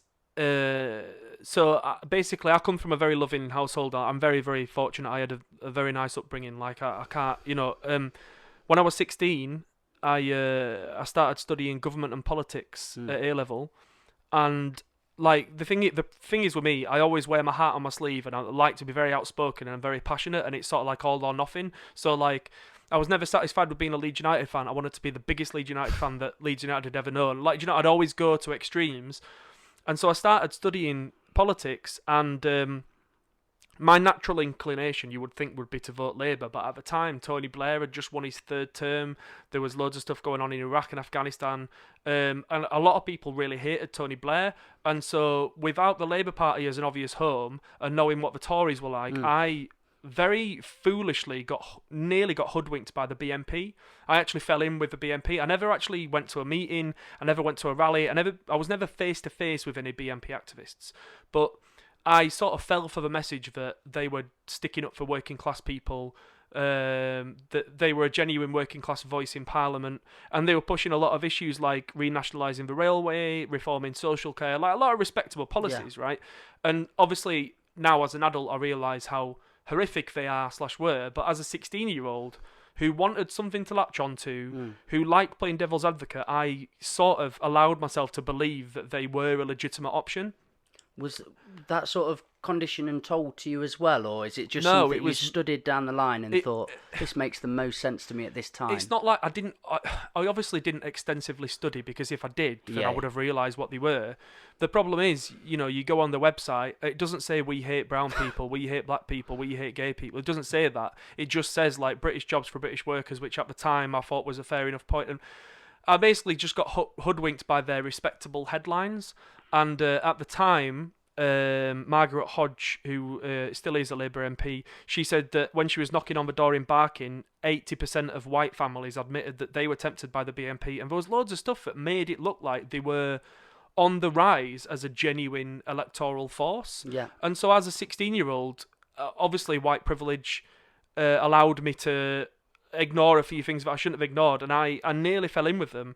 And then within a year or so, I realised how much of a colossal fuck up that was, and how awful that was, and that's what spurred me on to get in touch with Love Music Hate Racism, go on anti-war rallies, and that's where my activism came from. So because I still didn't see the Labour Party as somebody I could get behind, as a party I could get behind, I thought, well, I'll start championing certain causes instead. So speaking specifically about homelessness, specifically about refugee rights, because I couldn't latch on to the Labour Party. So that's why I became an activist, because I needed to be doing something. I needed to put my passion behind it, but they weren't an option. So to be honest, it wasn't. My mum was actually pivotal in making me see sense with the BNP. She'd let me get away with a lot of stuff. She was quite a liberal mum. Like, she knew that I'd done things that maybe a lot of parents wouldn't have let me to do. But when she found... Cheers, Matt. Okay, here we've got the beautiful Chloe Rodgers, always working on her music, incredibly unique sound. This podcast was great. Unfortunately, it was when I just started podcasting and I'd not quite worked out how to do the sound yet, so it's a bit quiet, but I've pumped it up for you. Hopefully you can hear it well. We're discussing what it takes to make it as an artist and what the term make it as an artist even means. Cheers, Chloe. I think that's what it takes to be an artist then, really. Like, if you're gonna be to the level I'm presuming you want to get to, which is like global, do you have to tackle the big cities? Do you have to go and do all that? Or do you think you could actually have a successful career in doing the nicer, smaller, like, closer areas? I think it's possible to get there in the smaller scenes like Nottingham, but I also do think it's a bit of an illusion. Like, when someone's... Like, there's people in Nottingham that everyone's heard of, like Motormouth and... like Harley Blue and everyone, like, and they're amazing. But then you go to another city and there might not be anyone there that have heard of them. So like, I don't know. I do think going to bigger cities will probably help a lot, but I do think it's possible. Like depending on the kind of PR you're doing and everything, how much effort you're putting in. It's just because I'm so far removed from that. I've never been in the music scene in that way. I'm a poet and I've got a different angle. I'm happy to not perform now, actually. I've got a new lyric in a song that said, can I perform it? No, I used to perform every night, every day, but after I purged what I needed to say, I recluse back home where I wanted to be. I'm fighting from the back, I don't need to be seen to be heard. Oh, And beautiful. I'm gonna cry. You babe. But thank you to the lovely Chloe. Okay, we've got Dorothy Ella, who had all the energy coming into this podcast, and that's just what she's like as a person. I've got so much respect for her on many, many levels. Here we're talking about the importance of growing confidence as an artist. Because you still did it. I did as and well. then now, the next time that it comes about, you'll feel that slightly bit more comfortable in that situation. Because you in your car, you're zen. No one's looking at you. Flow state. You're in, like, I love being in the car and singing because it's like a little bubble. Yeah. So you're just like, la, just going along. And, you know, like, things come out of you that you're like, oh, that's good. I should sing that, you know, I should do that bit of my rapping in that. And then you get in the situation, you're like, this isn't my car. Where's my bubble gone? Yeah. Everyone's in my bubble. Pop in my bubble. Yeah. It's an indestructible bubble. That's what you need. Yeah, An absolutely. indestructible bubble. You're just in your car at all them points. Yeah. Ooh. So it's like putting yourself in that situation. So a lot of people get stage fright and you know, stage anxiety and stuff like that. It's getting yourself into that state that you are in your car. People do it in different ways, like taking deep breaths or like closing their eyes when they sing or, you know, just feeling the vibe. For me, if I'm singing the right song, if I'm in the right, like, vibe of the music and I've got it, like, music just takes you there. That's true. Yeah. Like, it's when your brain starts overthinking, which, I mean, I feel like everyone's a victim of, overthinking. When you start overthinking it, it then becomes that you can't do it as well. Whereas if you're just in the present moment and you're just there, there's no stopping you. Is that sort of a discovery of yours from quite a young age then? When you had that moment, did you go, right, I need to work on this? I don't know, because I did that when I was, and it's always happened, you know, when you kind of progress to the next school, or like this next stage in your life. So that was primary school. Then you went to high school, and then you then become, what is it? So at primary school, when I got to that stage, I was top of the year, like I say top of the year, the oldest of the school at the time, because the oldest of the school at the time. Oh yeah. You know, like the year 6. I'm bad at explaining myself right now. But year 6, top of the school. Yeah. You know, you're the oldest people there. All the little ones look up to you. You're climbing got through your the ladders. solo. You're like, just conquered that. Yeah, brilliant. You're then a really big fish in a small pond. I get you. Yeah. And then you get thrown into the most ginormous pond ever, and then you become this small fish again. Yeah. And you're like, and like you said earlier about putting yourself amongst people that are loads better than you, but not being scared of that, using that space in that big pond to grow, and then you become a big fish again, and then you move to a different one, and you just keeps going and going and going like that. So that's when a I great way came of describing from it. I like yes, we are all fish. Yeah. So going to high school, I then again kind of reverted back. I was like, ooh, this isn't familiar. I'm going to be shy again. And then it wasn't till I got to the later years, like kind of established myself in the friendship groups. I mean, school's a bit of a weird place anyway. Yeah. And then I actually went for the musicals there, and I wasn't ever planning on like getting a part. I just enjoyed singing. I was like, I'm just going to do it. I'm going to go and see what happens. And I sung a song, and then I got a main part in the school show, which at the time is like stardom, you Go on, know. what was this play? We Will Rock You. We Will Rock You. Yeah, I don't know if you've seen it. No, I haven't. It's obviously the musical, the Queen. Queen musical, yeah. Wow. And I was Scaramouche and I sing Somebody Love. Oh, that one. Wow, So- okay. This was year 11. I think so, yeah. This was, Top year year. 11. Yeah. You've Who made it knows? into a musical. Yeah, I've made basically that's it. That's where my career finished, really. You've got to the top of the tree. You were really ready for this performance. You smashed it. Oh yeah. No, I just thoroughly enjoyed it, and I remember there being a rehearsal for the song, and they'd given me this part, and I was like, oh gosh, this is a lot of pressure. Like, and Was the whole school watching you? At this point in the rehearsal, it was like just the school band, but a lot of them were like my friends who were like, you know, they're ready to take the mick out of you at any point. So you're like, oh God, I've got to be cool, got to sing right. And I enjoyed singing. And then they were like, you know, at the end of the song where it's like, somebody to love, that bit where he like full on goes for it. My music teacher just goes, just sing it high. And I was like, ah. And she was like, louder, just sing it, just go. And then I just closed my eyes and just went, ha! And then hit this note that I didn't even think I had. Shocked myself. Everyone else was shocked as well. And I was like, I think I just found my voice. I just found my voice, everyone. Was it a good note then? It was Oh, a yeah. Like, nice I proper, note to hear. got it that I'd never thought I could sing that way. Because I came from, like, a Catholic primary school where we were singing hymns and you're singing very, like, oh, which is nice. It's beautiful. And then going into that kind of pop singing, like the popular style of singing, and I just like belted out this note. I was like, yeah, okay, I want to sing like that. And then that was when I was too powerful and had to rein myself in, and then develop it from there. Both sides though, you've had the polarity met where you felt shy and inside yourself, and then you found your voice. Catching the new year, Dorothy. Okay, Maya, aka Selinite Wellbeing, is powerfully soft and authentic. She's teaching people breathwork sessions across the globe and raising vibrations. In this clip, we're talking about egos in the spiritual realm.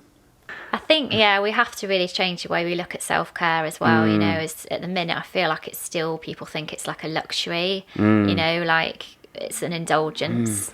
But it's not. It's something we have to be doing every single day, especially if we really want to show up for ourselves and we really want to improve. And like we said in the podcast, it betters the world around you. Exactly. Doing good onto yourself is going to help all those that you love and care about. They want you to be your best version. And that promotes them to be theirs. Mate, I'm all in. You've sold it today. 100%. Any good books as well? Anything to read? Have you? There's loads of books out there, but I would, as a starting point, read Dan Brule, I can't ever say his name, Just Breathe. I've heard this. My friend Zach, who do the other podcast with, said he'd been reading Breathe. Right. It's an interesting one because he kind of puts himself in different situations himself. So he does a lot of research where he's the guinea pig, do you know what I mean? So, I could talk to you for hours about breathwork, but there's this whole debate between mouth and nose breathing as well. So a lot of us breathe through our mouths day to day. Is it a vicious debate? Do people get on at each other? No, it's just like with, there's a lot of science behind breathing being much better when you breathe through your nose and not through your mouth, especially at night, you know, if people breathe through their mouth at night. So I've got a lot of people I know within my breathwork circle that tape their mouths at night, so to help them breathe through their nose. But he goes into all of that in the book. So he tapes his nose closed for like, I don't know how long it is, a long time, like 20 days or something, and then shows you like scientifically what it's done to his body at the end of it, just to kind of show you the benefits of. Don't do this at home, kids. No, don't. No, that is absolutely fascinating. I like people that are guinea pigs and go into it full wholehearted. I'm going to take this away from it. Yeah, that's incredible. Because it's funny, isn't it? Like you say, it's always a bit irony when people argue over something where they're actually wanting to help people. And I've seen it a lot in the nutrition. I'm very interested in nutrition myself, and you see those in them circles where they have debates, and it just turns into a big firing match. And then I have seen it in spiritual circles, like, no, I know how to help people the most. I can heal the most. And it's like, what we're really promoting here, what you're really wanting to do, is give a hand to people that are suffering. So don't argue people that are also trying to put their hand out, but if they're doing it in the wrong way, give love and compassion to how that can help them. Yeah, I mean, I've come up against it just doing breath work, because within the kind of field, and I'm not saying everyone's been like it at all, but I think with some yoga teachers, for instance, I think obviously there's pranayama, there's the yogic breath work. But with the conscious connected breath work, it's very different practice. It's a totally different kettle of fish. So I think I've had that where people just think that's what I'm doing. And just kind of, you know, but I'm not, I'm doing something different. But even if I am using some of that, who cares? Do you know what I mean? Doesn't need to be a battle royale. Because if that's helped your tribe and your people and the people that were suffering come on your path and gone, do you know what, this has transformed my life, superior to how it's ever been, but somebody's found that through poetry, or they found it through yoga or whatever it's been, wonderful. There's a place and a space for all of these things to 100%. Coexist. And I'm massively into like working together as well. I love collaborating with people and working, you know, lifting other people up. You know, I don't like to see people. I work with a lot of people that do similar lines of work to me, but don't see them as competition. You know, I just want to work with them, and you're stronger together. It'll take you on doing that. It'll put you in the right stead for it, because it's powerful words, Maya. Now we've got Jay Littles, a man bursting with talent, and he really inspires me. I love the fact in this podcast we spoke a very little bit about music and a very lot about football, particularly Arsenal's chances in the coming season. You've seen it in Vieira? Yeah, definitely. I like that. And he could pick out a pass as well. It was silky with it. Huge for it, Do you know wasn't what I he? mean? Yeah. I had a bit of a shot on him, but for the most part, just busy in the middle of the park. So what are you thinking? Is it how do you put a facelift on that team? I mean, you're looking at the aftermath of previous regimes at the minute. With you've got your Bellerins. Honestly, mate. Honestly, look at you. But it's like because he's a part of the furniture now. He's been here 10 years. He kind of gets this pass from certain people, but it's just not good enough. It's really that simple. Really you know, that's it. It's actually not good enough. And then he'll do a really good thing, so that's it. You base him on a good bit of skill, or he's whipped in a good cross and they scored. But for me, there's certain things I've noticed with certain players. A lot of Arsenal players, Theo Walcott, Bellerin, and Oxlade-Chamberlain, were three key players that do this used to do it on a regular basis. And they would cheat the way through a game. And what I mean by that is, like, they would get themselves in a position where they're supposed to be with the ball, on the attacking front or whatever.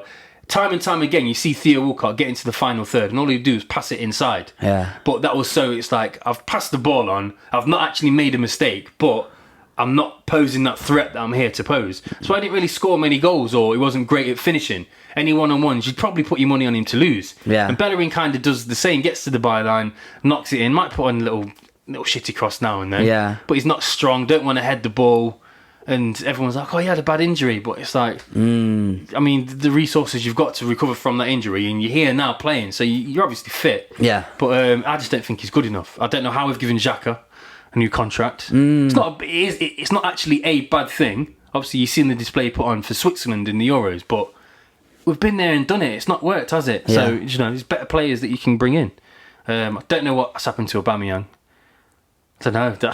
Would you feel there were busyness? They were busy enough in the transfer window and so on? Or? Well, today we just confirmed Ødegaard and that Ramsdale from Sheffield United. Which is it's crazy, paying £30 million for a goalkeeper from the Championship. But when you factor in the fact he's 23, he's English, he was part of the England setup, blah blah blah. And I think there's a common misconception with goalkeepers that play for crap teams. If you're a goalkeeper playing for a crap team, you know what it feels like to be under pressure on a regular basis. Remember when Joe Hart got relegated with Birmingham? He ended up being Man City and England #1. Jordan Pickford got relegated with Sunderland. Everton and England #1. Was it Robinson as well? Did it? Portsmouth, I think. Yeah.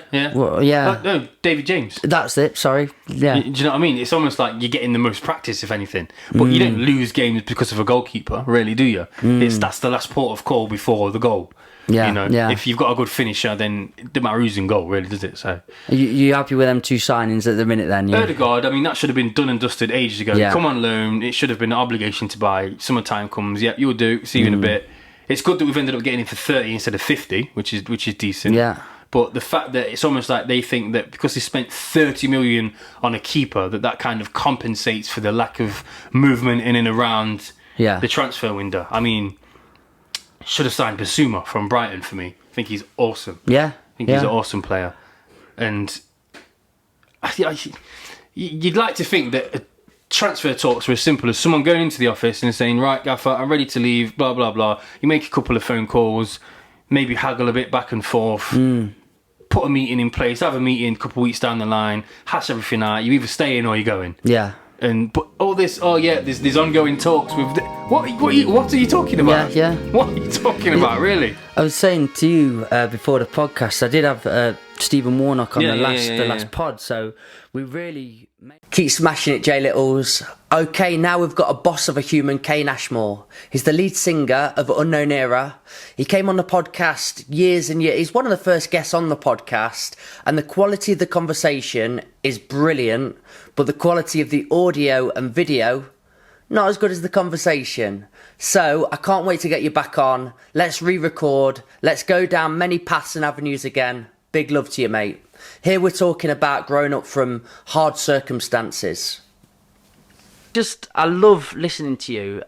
When you're going for your first session then, it's my favourite session. The children. First session's my favourite Do you go and do like a bit of a talk first then and just... So yeah, first session is they listen, I speak, and then they ask questions at the end. So it's called About Me, and it's literally from birth to where I am now, and I tell them my whole life story, give them key parts of what's happened through my life and stuff, where I went, like the school bit, the law bit and stuff like that, and then like, because when you first walk in, they're like, oh, they've got a little idea what this is about. The naughty kid in me is looking at you now like, I love this, I want to hear it. So yeah, you walk in and like they see you're in trainers, like you're not dressed like a teacher, and then they're like, oh, this is weird, and then sometimes they look at you and just take you for a mug, like they think you're a bit of a donut, and then as soon as I start speaking and as soon as I say where I'm from and go into my childhood and stuff, their faces change and they're locked in, they're zoned in, and from that moment I can build a relationship. So last year I was mainly in Nottingham schools. This year I'm in Sutton and Ashfield, Derby, and Nottingham. Awesome. And last year I was in like Prues. But they still know the areas that you're referring to then. Yeah, as soon as you say St Anne's in Nottingham, like everyone knows St Anne's in Nottingham. Give a rundown then of that area, because I've always come across the naughty boy from Ripley, and it's Ripley's basically known for the EDL, BMP, places of course, like that, extremism, breeding hate. St Anne's, same as Sutton. When I work in Sutton, like you'll notice the kids in Sutton are so different to the kids in Nottingham. There's different reasons for they act out in different ways. Now, what is it like growing up in St Anne's then as a kid? When I was a kid, it was normal and exciting and fun, and like it was only as I got older and met people from different areas that I realised actually bloody hell, like St Anne's was dead different to like everywhere else. Like so me and Raf went back to do an Unknown Era video. You might have seen it where we're talking about the lyrics between about Eyes of Innocence. And there was a bit where we go to a car park. Well, it's not a car park, it's like a recycling plant, and that's where we used to play football. So it's like a little recycling plant with like glass bins, and we used to get the glass bottles out of the bins, like throw them at each other, smash them, and then we play football in the broken glass. And to us lot, when we were younger, that was just a normal thing to do. And then you say that story to someone else and they go, you used to play football in broken glass? And just like stuff like drug dealing was normal. You'd hear about people, like when I was growing up, it wasn't necessarily knife crime, it was gun crime. So you'd hear about people getting shot, like, and stuff like that, and there'd be people selling guns on your street. And how old were you at this point? Sorry, this is primary school. So I can remember once there was in one of my primary schools, there was someone got chased down with a shotgun on the road behind my primary school, so it was on my grandma's street, and they chased him down. He ran off, like they fired at him, and then the next day in school, the police came into the school and basically like said if we who was it? Someone told me, but they came in and said if you find the shells from the gun, then there'll be like a reward in it for you or something like that. For the kids. Yeah. So it's crazy. So that was literally behind my primary gun at the end of it. But yeah, so there's loads of stuff like that, and then there's obviously the Danielle Beckin case, which is like one of the most famous ones, which is like 15 years ago now. So she was 14 at the time. I knew a lot of people that knew her. She's a little bit older than me, but she went to Goose Fair with some of her friends, and it was at the time St Anne's was beefing with Meadows and Radford, which still kind of goes on. That's a beef that's been going on since the 80s. Yeah. Like the kids don't even know how it started. But she went to Goose Fair, she was walking back with some of her mates, some lads from the Meadows were driving around, saw a group of people, shot into the crowd, hit her in the stomach, and she literally died in her mum's arms at like a minute from her front door. 14 years old, nothing to do with it. So that was like, and like St Anne's when I was growing up, it was classed as like the most dangerous place to live in St Anne's. But when you're in it, it's just normal.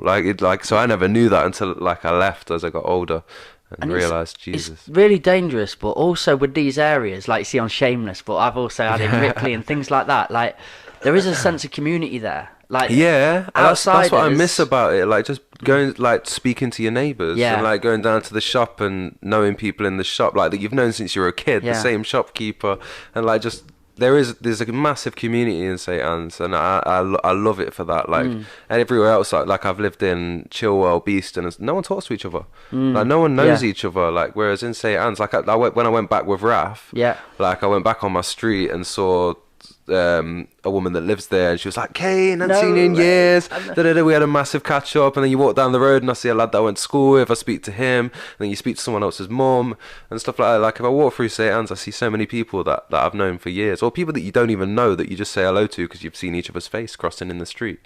Catch you soon, Kane. Okay, now we've got the very lovely Phoebe Gilbert. She's on an inspiring journey, and I can't wait to see what happens next in her timeline.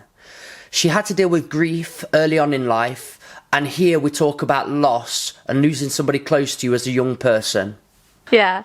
I mean, we did the documentary together. Do you mind going into that a little bit? Because it was a powerful experience for me. Yeah. I'd never done a documentary before properly. Yeah. And your dad got in touch, and, I work with your dad. Yeah.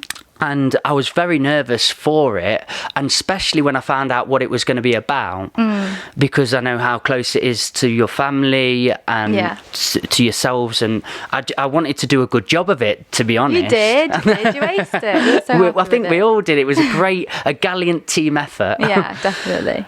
But do you go onto a lot of platforms and podcasts and give talks about that sort of content? So the content being lost, I would say yes and no. I do on and off work at the minute with it, and we wrote the 2 books on loss, the recent one being Independent Thinking on Loss, and that's when we did the documentary together. I would say I do a lot of what I'm doing at the minute is I just want people to talk about it. But I've also obviously got, I work with kids on the side, so I'm trying to also live my life, but also create awareness. I don't want loss to be the whole thing that I do. Of course. I mean, but being a big element of yourself because you've experienced it, and through that experience you can help others. Definitely. And you don't want to talk too much about the bad things you went through during it. Yeah. But that did help craft you to go on a bit of I don't want to say rampage, but go on a bit of a mission towards helping others through it. Yeah, so definitely. Could we just do a little bit of the talking of the not so good parts of what you had? Like, how old were you when you lost your mum? So I was 9. I was literally just, not a little baby, but just a little girl. So I was 9 years old. She'd been poorly for quite a while. It was a tragic accident. It was awful, and it was awful. There's no other way to describe it. But you have 2 options. One option is survive, and the other option is do more than survive and become someone and do something with it. Statistics say that we should just be on drugs, homeless, out of school, in prison, and nor me nor my siblings have taken that route. We wanted more. We wanted to do more. Are the statistics really damning? Are they really high? Yeah. And going back to love, I think it was the love that we had, and that one specific person, of the attachment that got us where we are, which I think was mainly my grandparents. Them being that significant person that was always there. That was my granny. Do you know, even like friends of this age and friends that you've got now, do they find it hard to talk to you about it? At the beginning, but I deal with it in humour. Really? Like in proper humour. And I remember when I first met my partner, he was like, I'll never be able to, joke about it, like it's too sad. And then we went to see my mum's grave, and we came out and he went, it's really down to earth. Wow. I want to give your boyfriend a little fist bump. Turned around and I was like, yeah, now you're starting. Now we can stay together. You get it. I think everything's context, isn't it?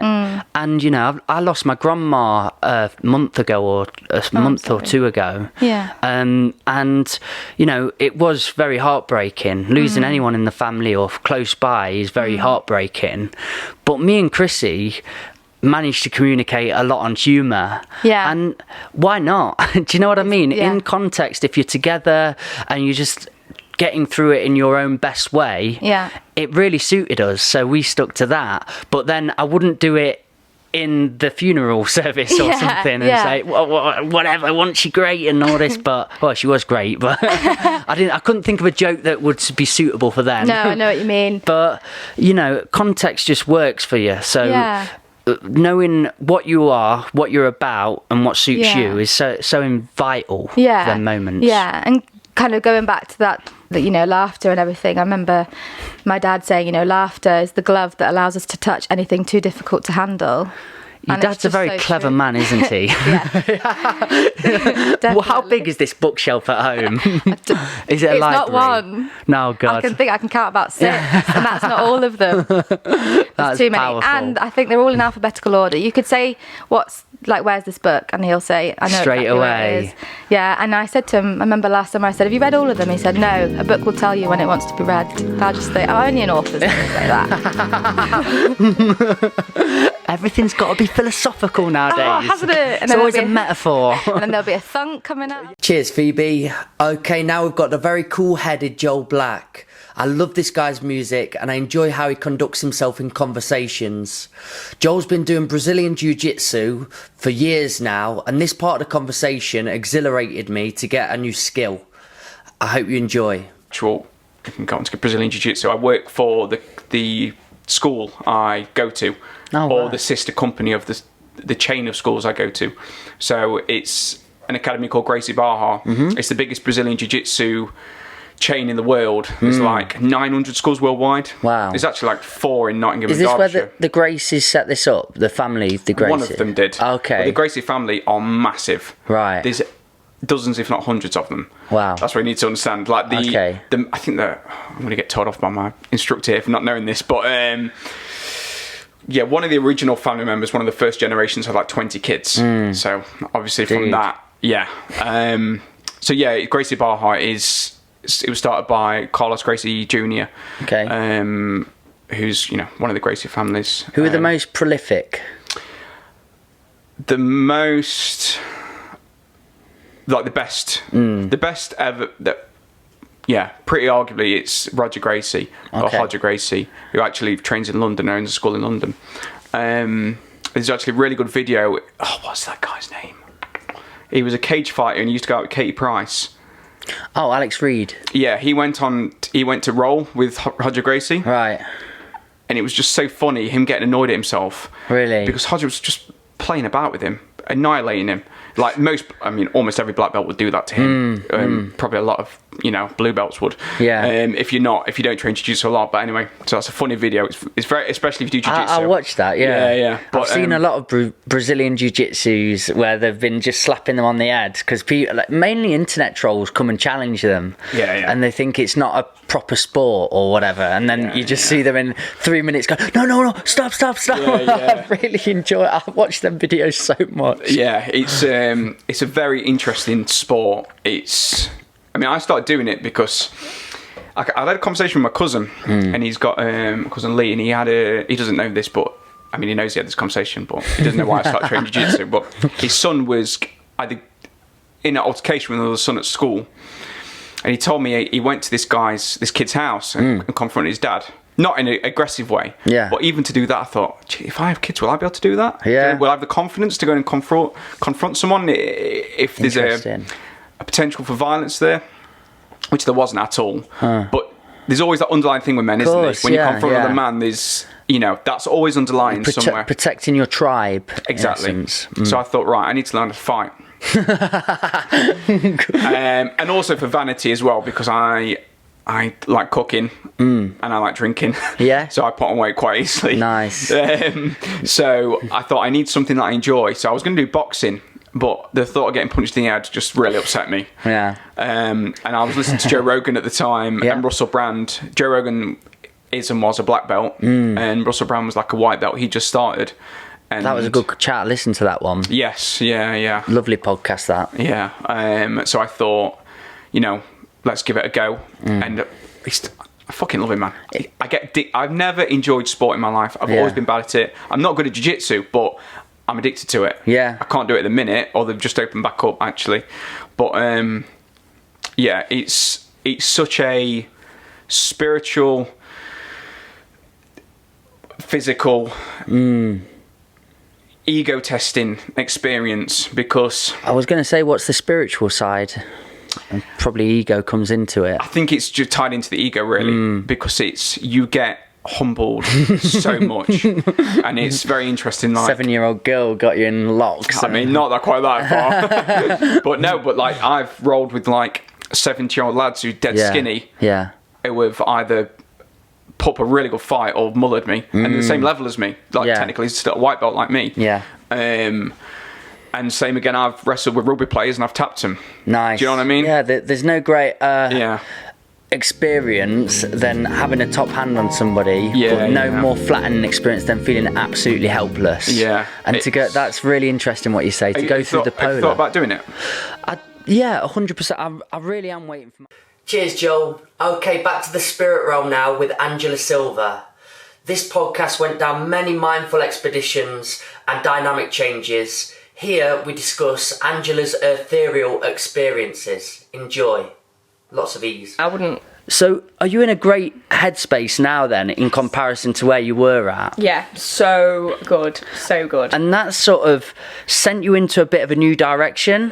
Yeah, you could say that. We're going into the podcast territory here and where you're at. So, what's your other page? Okay, so recently, well, not recently. So, my other page is a spiritual page. So, I'm going to start posting more stuff, more spiritual stuff on my page. Initially, I was going to kind of separate them completely because I didn't want to alienate the fitness audience. Then I just thought I just need to be myself, and those who resonate will stay, and if anyone doesn't, then they'll go, and that's fine. And then kind of the heavy, in-depth, mad spiritual stuff I'm going to put on the spiritual page.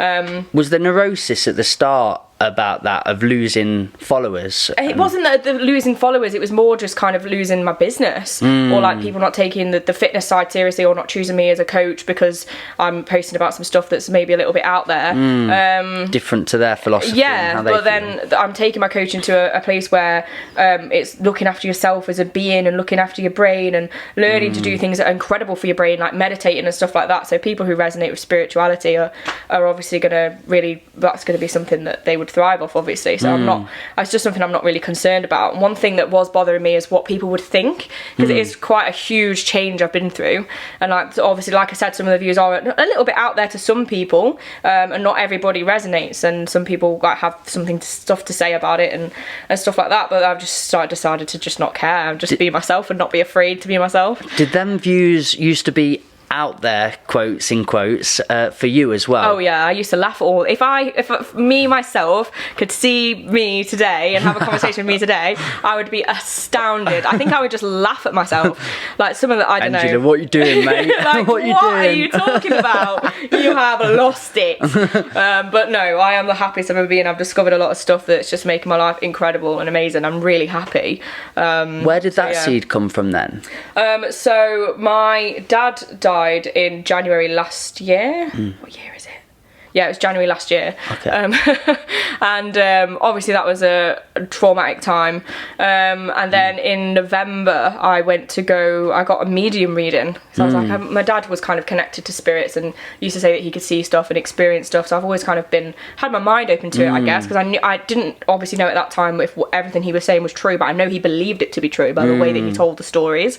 So I always had my mind open to it, and I thought, if Dad's had these experiences with spirits, which I believe, and then maybe I'll be able to have some kind of communication with him. So I got a couple of people recommended mediums to me just randomly, like without me asking, and I was like, okay, like I'm gonna do it. So I spoke to a medium about my dad, and she just, a lot of it I think people put down to kind of guesswork and previous research and asking leading questions and things like that, but it was none of that. It was absolutely mind-blowing. Like some of the stuff that she knew was just insane, like really intricate details of my childhood and stuff like that, and stuff that's very meaningful to just myself and my dad, and it was crazy. So I ended up contacting my friend Holly, who has been a very spiritual person for a very long time. And I'd always listened to her views, but I'd never been able to resonate with them, and she was the only person I knew who would understand or maybe be able to explain what the hell just happened.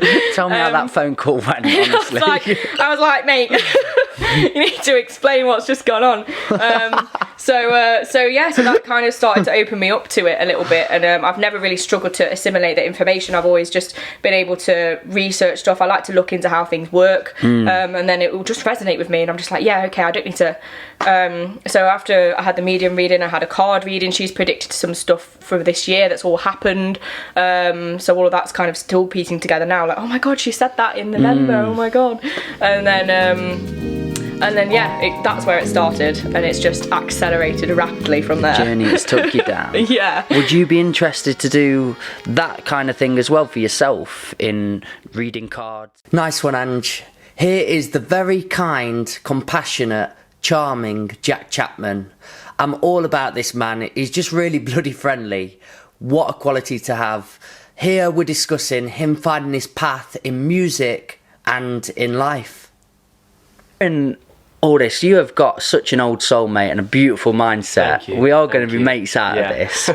Have you found huge struggles in the COVID world then, in these times, or? I think it's a weird, because as I was sort of saying earlier before we started, like, about sort of education, how it treated me, and when I left and did my GCSEs.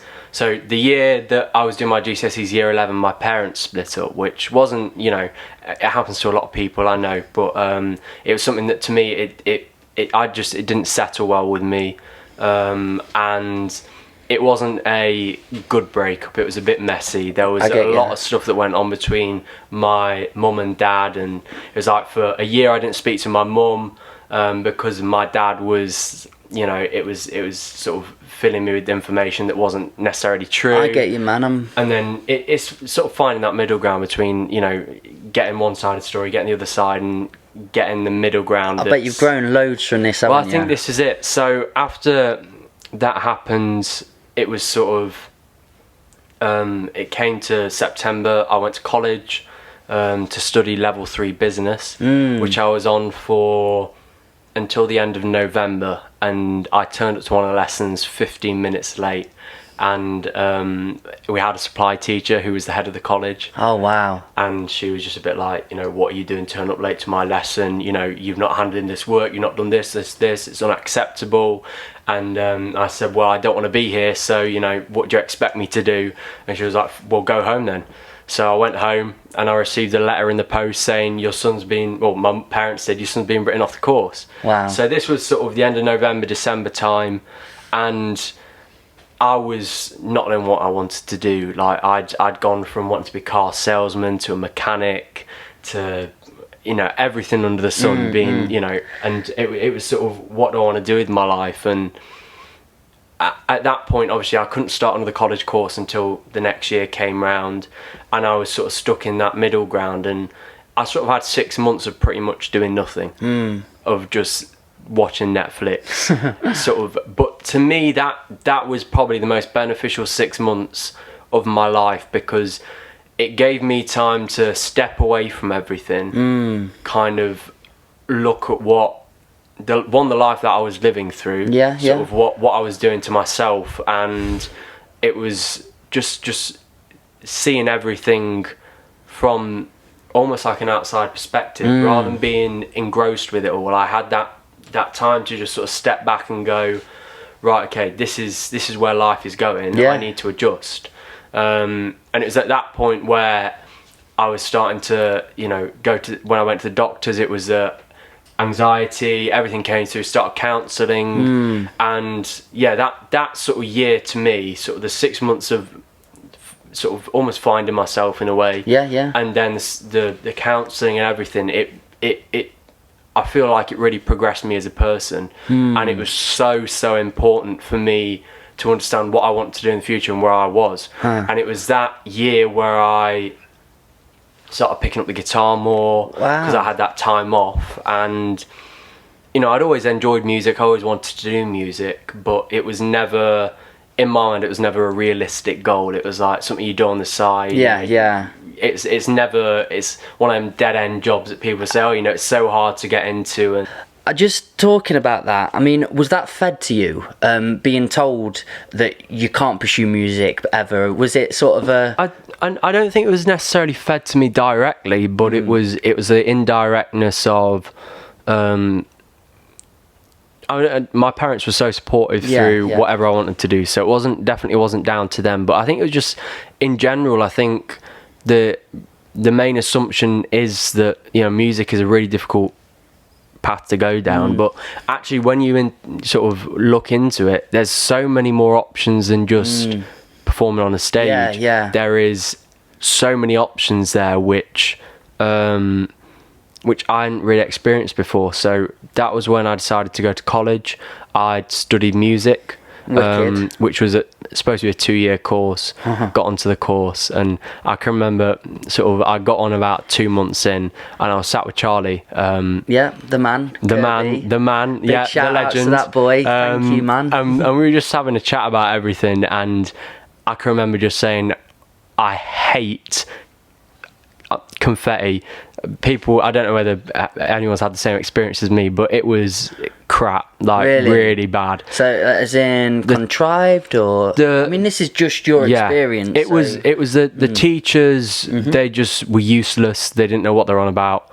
I'd sort of had a lot of experience at Mount Street at that point. I'd sort of been with Charlie and that kind of thing, and I can remember one of the things that I said to him was, I've learnt more here in a day than I had at 6 months at Confetti.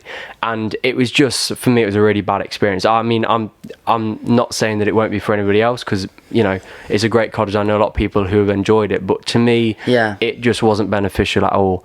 It was it was almost like taking a step back in my eyes, that it just wasn't benefiting me at all. So I left, sort of got the 1 year qualification out of it, and then I just decided to leave, because at that point I knew that I wanted to do music, and that was my career path, and that wasn't going to help me whatsoever. It was going to get me into a university course. It was going to then take me down working in a studio. Cheers for that, Jack. Okay, now we've got a bushcraft expert, Don Mehew. I admire this man's attempt to take people back to nature with the art form of bushcrafting. This clip in particular really talks about how we can heal through nature and going back into the wild. Enjoy. Now, talking of happiness though, let's get on, because we're an hour and a half in. Let's get in to your bushcraft, because surely that getting into complete wilderness, complete nothingness, and just dealing with your animalistic nature being met, that's got to supply you some happiness in there. Yeah, it's I call it escaping from reality. So everybody needs an escape, some form of escape, whether it's when you read a book, you escape into that world of reading a book, doing LARPing, doing boxing, doing anything in life. You need an escape. Some people just play on Warzone at home for their escape. It didn't come about till a while ago where everybody's always getting nagged, saying, you know, like everybody's misses, get off Warzone, and then something came out a few months ago where they actually realised that maybe Warzone is their escape. Would you rather them be playing Warzone or going uptown or doing something that's non-productive in their life, even though Warzone ain't productive, but it's at that happiness stage where escapism. Yeah, you've got your form of escape, whereas bushcraft gives me that, because it allows me to, like, if I'm not learning, like, I have to be mentally, when I was young, physical was enough to make me mentally bored, but I was learning in boxing, I was learning in my physical sports, and now I need to be physically and mentally in my job. I need to be physically and mentally dulled at the end of the day. And if I'm not, it like starts making me think, what next? What am I going to do next? And bushcraft is, oh, mate, I know people that can go into tell you what this piece of grass is, what this tree is, what this mushroom is. I've got so much to learn. So it's such a varied thing.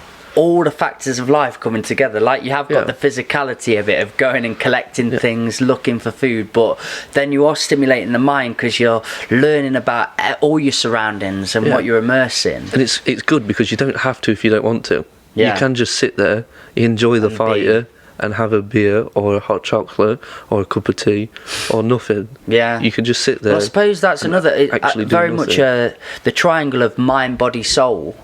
And sometimes the body, you want to exert it and you want to go out and collect and ravage. But then you've got the mind, so you're doing your learning and you're picking berries, but finding information about them and the grass and the where you are. But the soul thing is very much about being and just enjoying your surroundings and not thinking at all, just being. That's the good thing about it, is you don't really need to be doing anything. It's food for the soul. So music is a pure example. You can sit and listen to music and be taken away to a different world. The same sort of thing when you're sitting next to a fire, just listening to a fire, to take you away. That's why they put candles that have got little wood wicks in that make it sound like a fire. Also, why on Netflix they've got just I think you can watch a fire for YouTube. There's some on YouTube with like 90 million likes. It's just a fire on for 2 days. I think people are very much in their heads at the minute and they're in constant thought. So if we can find those escapisms or those ways of getting into the moment and break into that. This is the thing that's killing people at the minute, is, like I was saying earlier, this with the suicide and everything, is people don't know how. They don't know how to get this to this escapism. They don't know what to do. They'll try different things, but the worst thing, and the thing that has annoyed me so much, is everybody's being told to stay inside and people are listening. People have been like, I when I get told that I have to stay inside, I'm thinking to myself, why do I have to stay inside? And if they gave me a good enough reason, because of X, Y, and Z, we're going to lock the country down, and this is why, and it'll only be for 2 weeks, I'll say, okay, that's fine. 2 weeks, it'll be over, we'll be fine, just like New Zealand. But the biggest problem at the minute is everybody's just sat there, nobody's questioning it. I can't understand in my head why people aren't questioning and trying to do their own research into everything. Like France, they not long ago, they had some. The government tried putting up the price of fuel, I think it was. Mate, the whole country went on strike, and they sorted the situation out. England, we get told to stay inside. Everyone have a little moan on Facebook. I do believe it happened with Switzerland and the vaccine. When it became mandatory, they tried to pass that, and they just all rioted and got out. I believe that was a fact. Again, I'm not an anti or a pro anything, because I don't have enough knowledge, I don't have enough science base or anything, but I just enjoy when people revolt around being told how to act, how to be, when there's not enough science-based evidence on why. We know basically that you sneeze, you can't sneeze more than 2 meters, and if you can, get your sent a pat on the back. But you can't sneeze more than 2 meters, and if you wear a mask, you're sneezing into your mask. So why are we not allowed outside? Fair enough, you're allowed outside for 30 minutes. What's 30 minutes going to do? Is that going to solve my... We're animals of nature. Exactly. It seems like that's going to heal us more than anything. It's not trying to kill us off. People should be allowed to do whatever they want, as long as we know down to the facts. You stay 2 meters away and put a mask on. Other than that, do whatever you want. Everyone's like, oh no, coronavirus do this, coronavirus do that. They'll go to the shop, wear a mask, sanitize their hand, pick up some pasta that's come from France. God knows who's touched it and what's touched it. Put it in their basket, take it home, and not bother sanitising it. They pick up the mail from the mailman. God knows how many hands that's been in. You can't sit there in fear of your whole life. Coronavirus is there, don't get me wrong. There is a virus. There is something out there that is killing people. Just like the Black Death, the Spanish flu, people are dying. And I'm sorry for anybody that's had a loss. But if you sit there and live in a depress yourself, and because it's because you're not educating yourself. Do you know what I mean? So people are stuck in these ways because what they're being told, they're just thinking it as absolute fact. Whereas if you actually sit down and think about it, you can still do most things that you want. Fair enough, you can't go to the gym, but you can go outside and pick a log up. And still do. You can do a lot of body exercises. So is this bushcraft relatively new to you? Did Corona times come in and you thought, no, I'm getting outside, I'm getting into nature, I'm going to do it more so. I don't need a place of gym worship to go. I don't need to go and... I've got a gym in my living room. I've got... nature can be the gym. Exactly. I think that's... I've turned my living room into a gym. Awesome. Just because mentally, like, I need to be working out, like, I need to be active, otherwise that's my mental stimulant at the minute. Mental and physical stimulant is working out at the minute, getting back on track. So I still go out, still go for walks, I'm still looking for places. I'm going to be...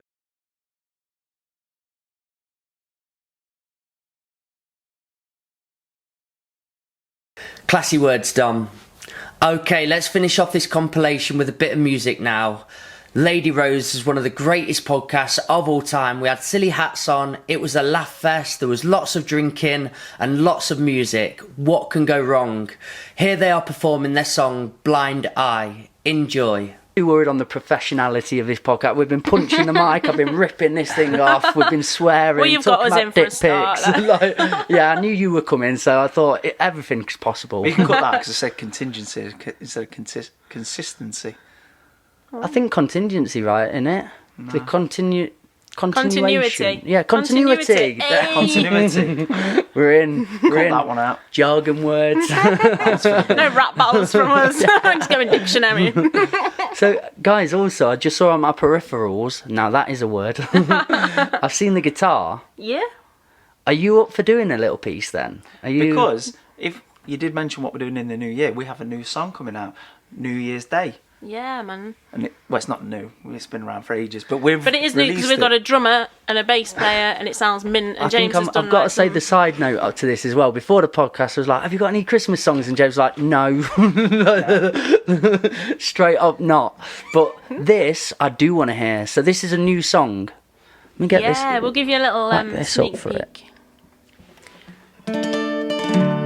Wow, it's even in tune. Hey. That's the first.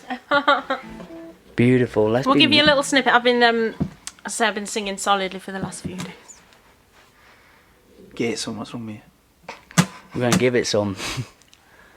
Let's hear ya. This is Blind Eye out on 1st of December. What was that? Oh, Was no, that it's even not. a sentence? 1st of January. So I'm in Turkey. This is what? Right, What start is it? that again. What's the song called? Blind Eye. And it's Out on 1st of December. January 2021. Next year. This We're is not like that far next year, next month. This is like a clip from Bottom or something.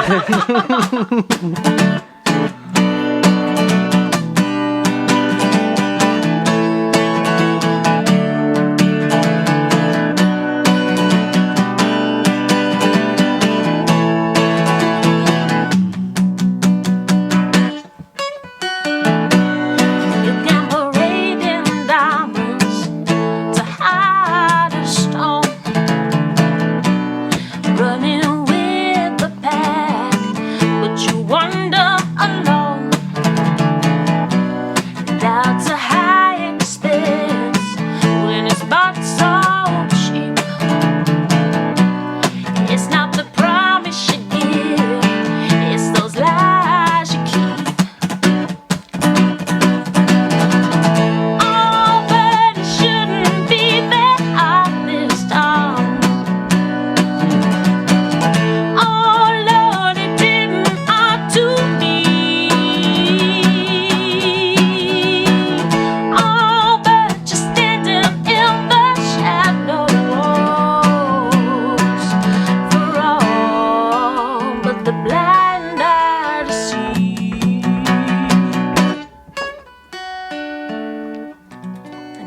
the rest of the song on the 1st of You were January. kind of looking at me like, stop them. My voice is hurting. I did tell you that. And it's just like whack out that one. It's like probably like.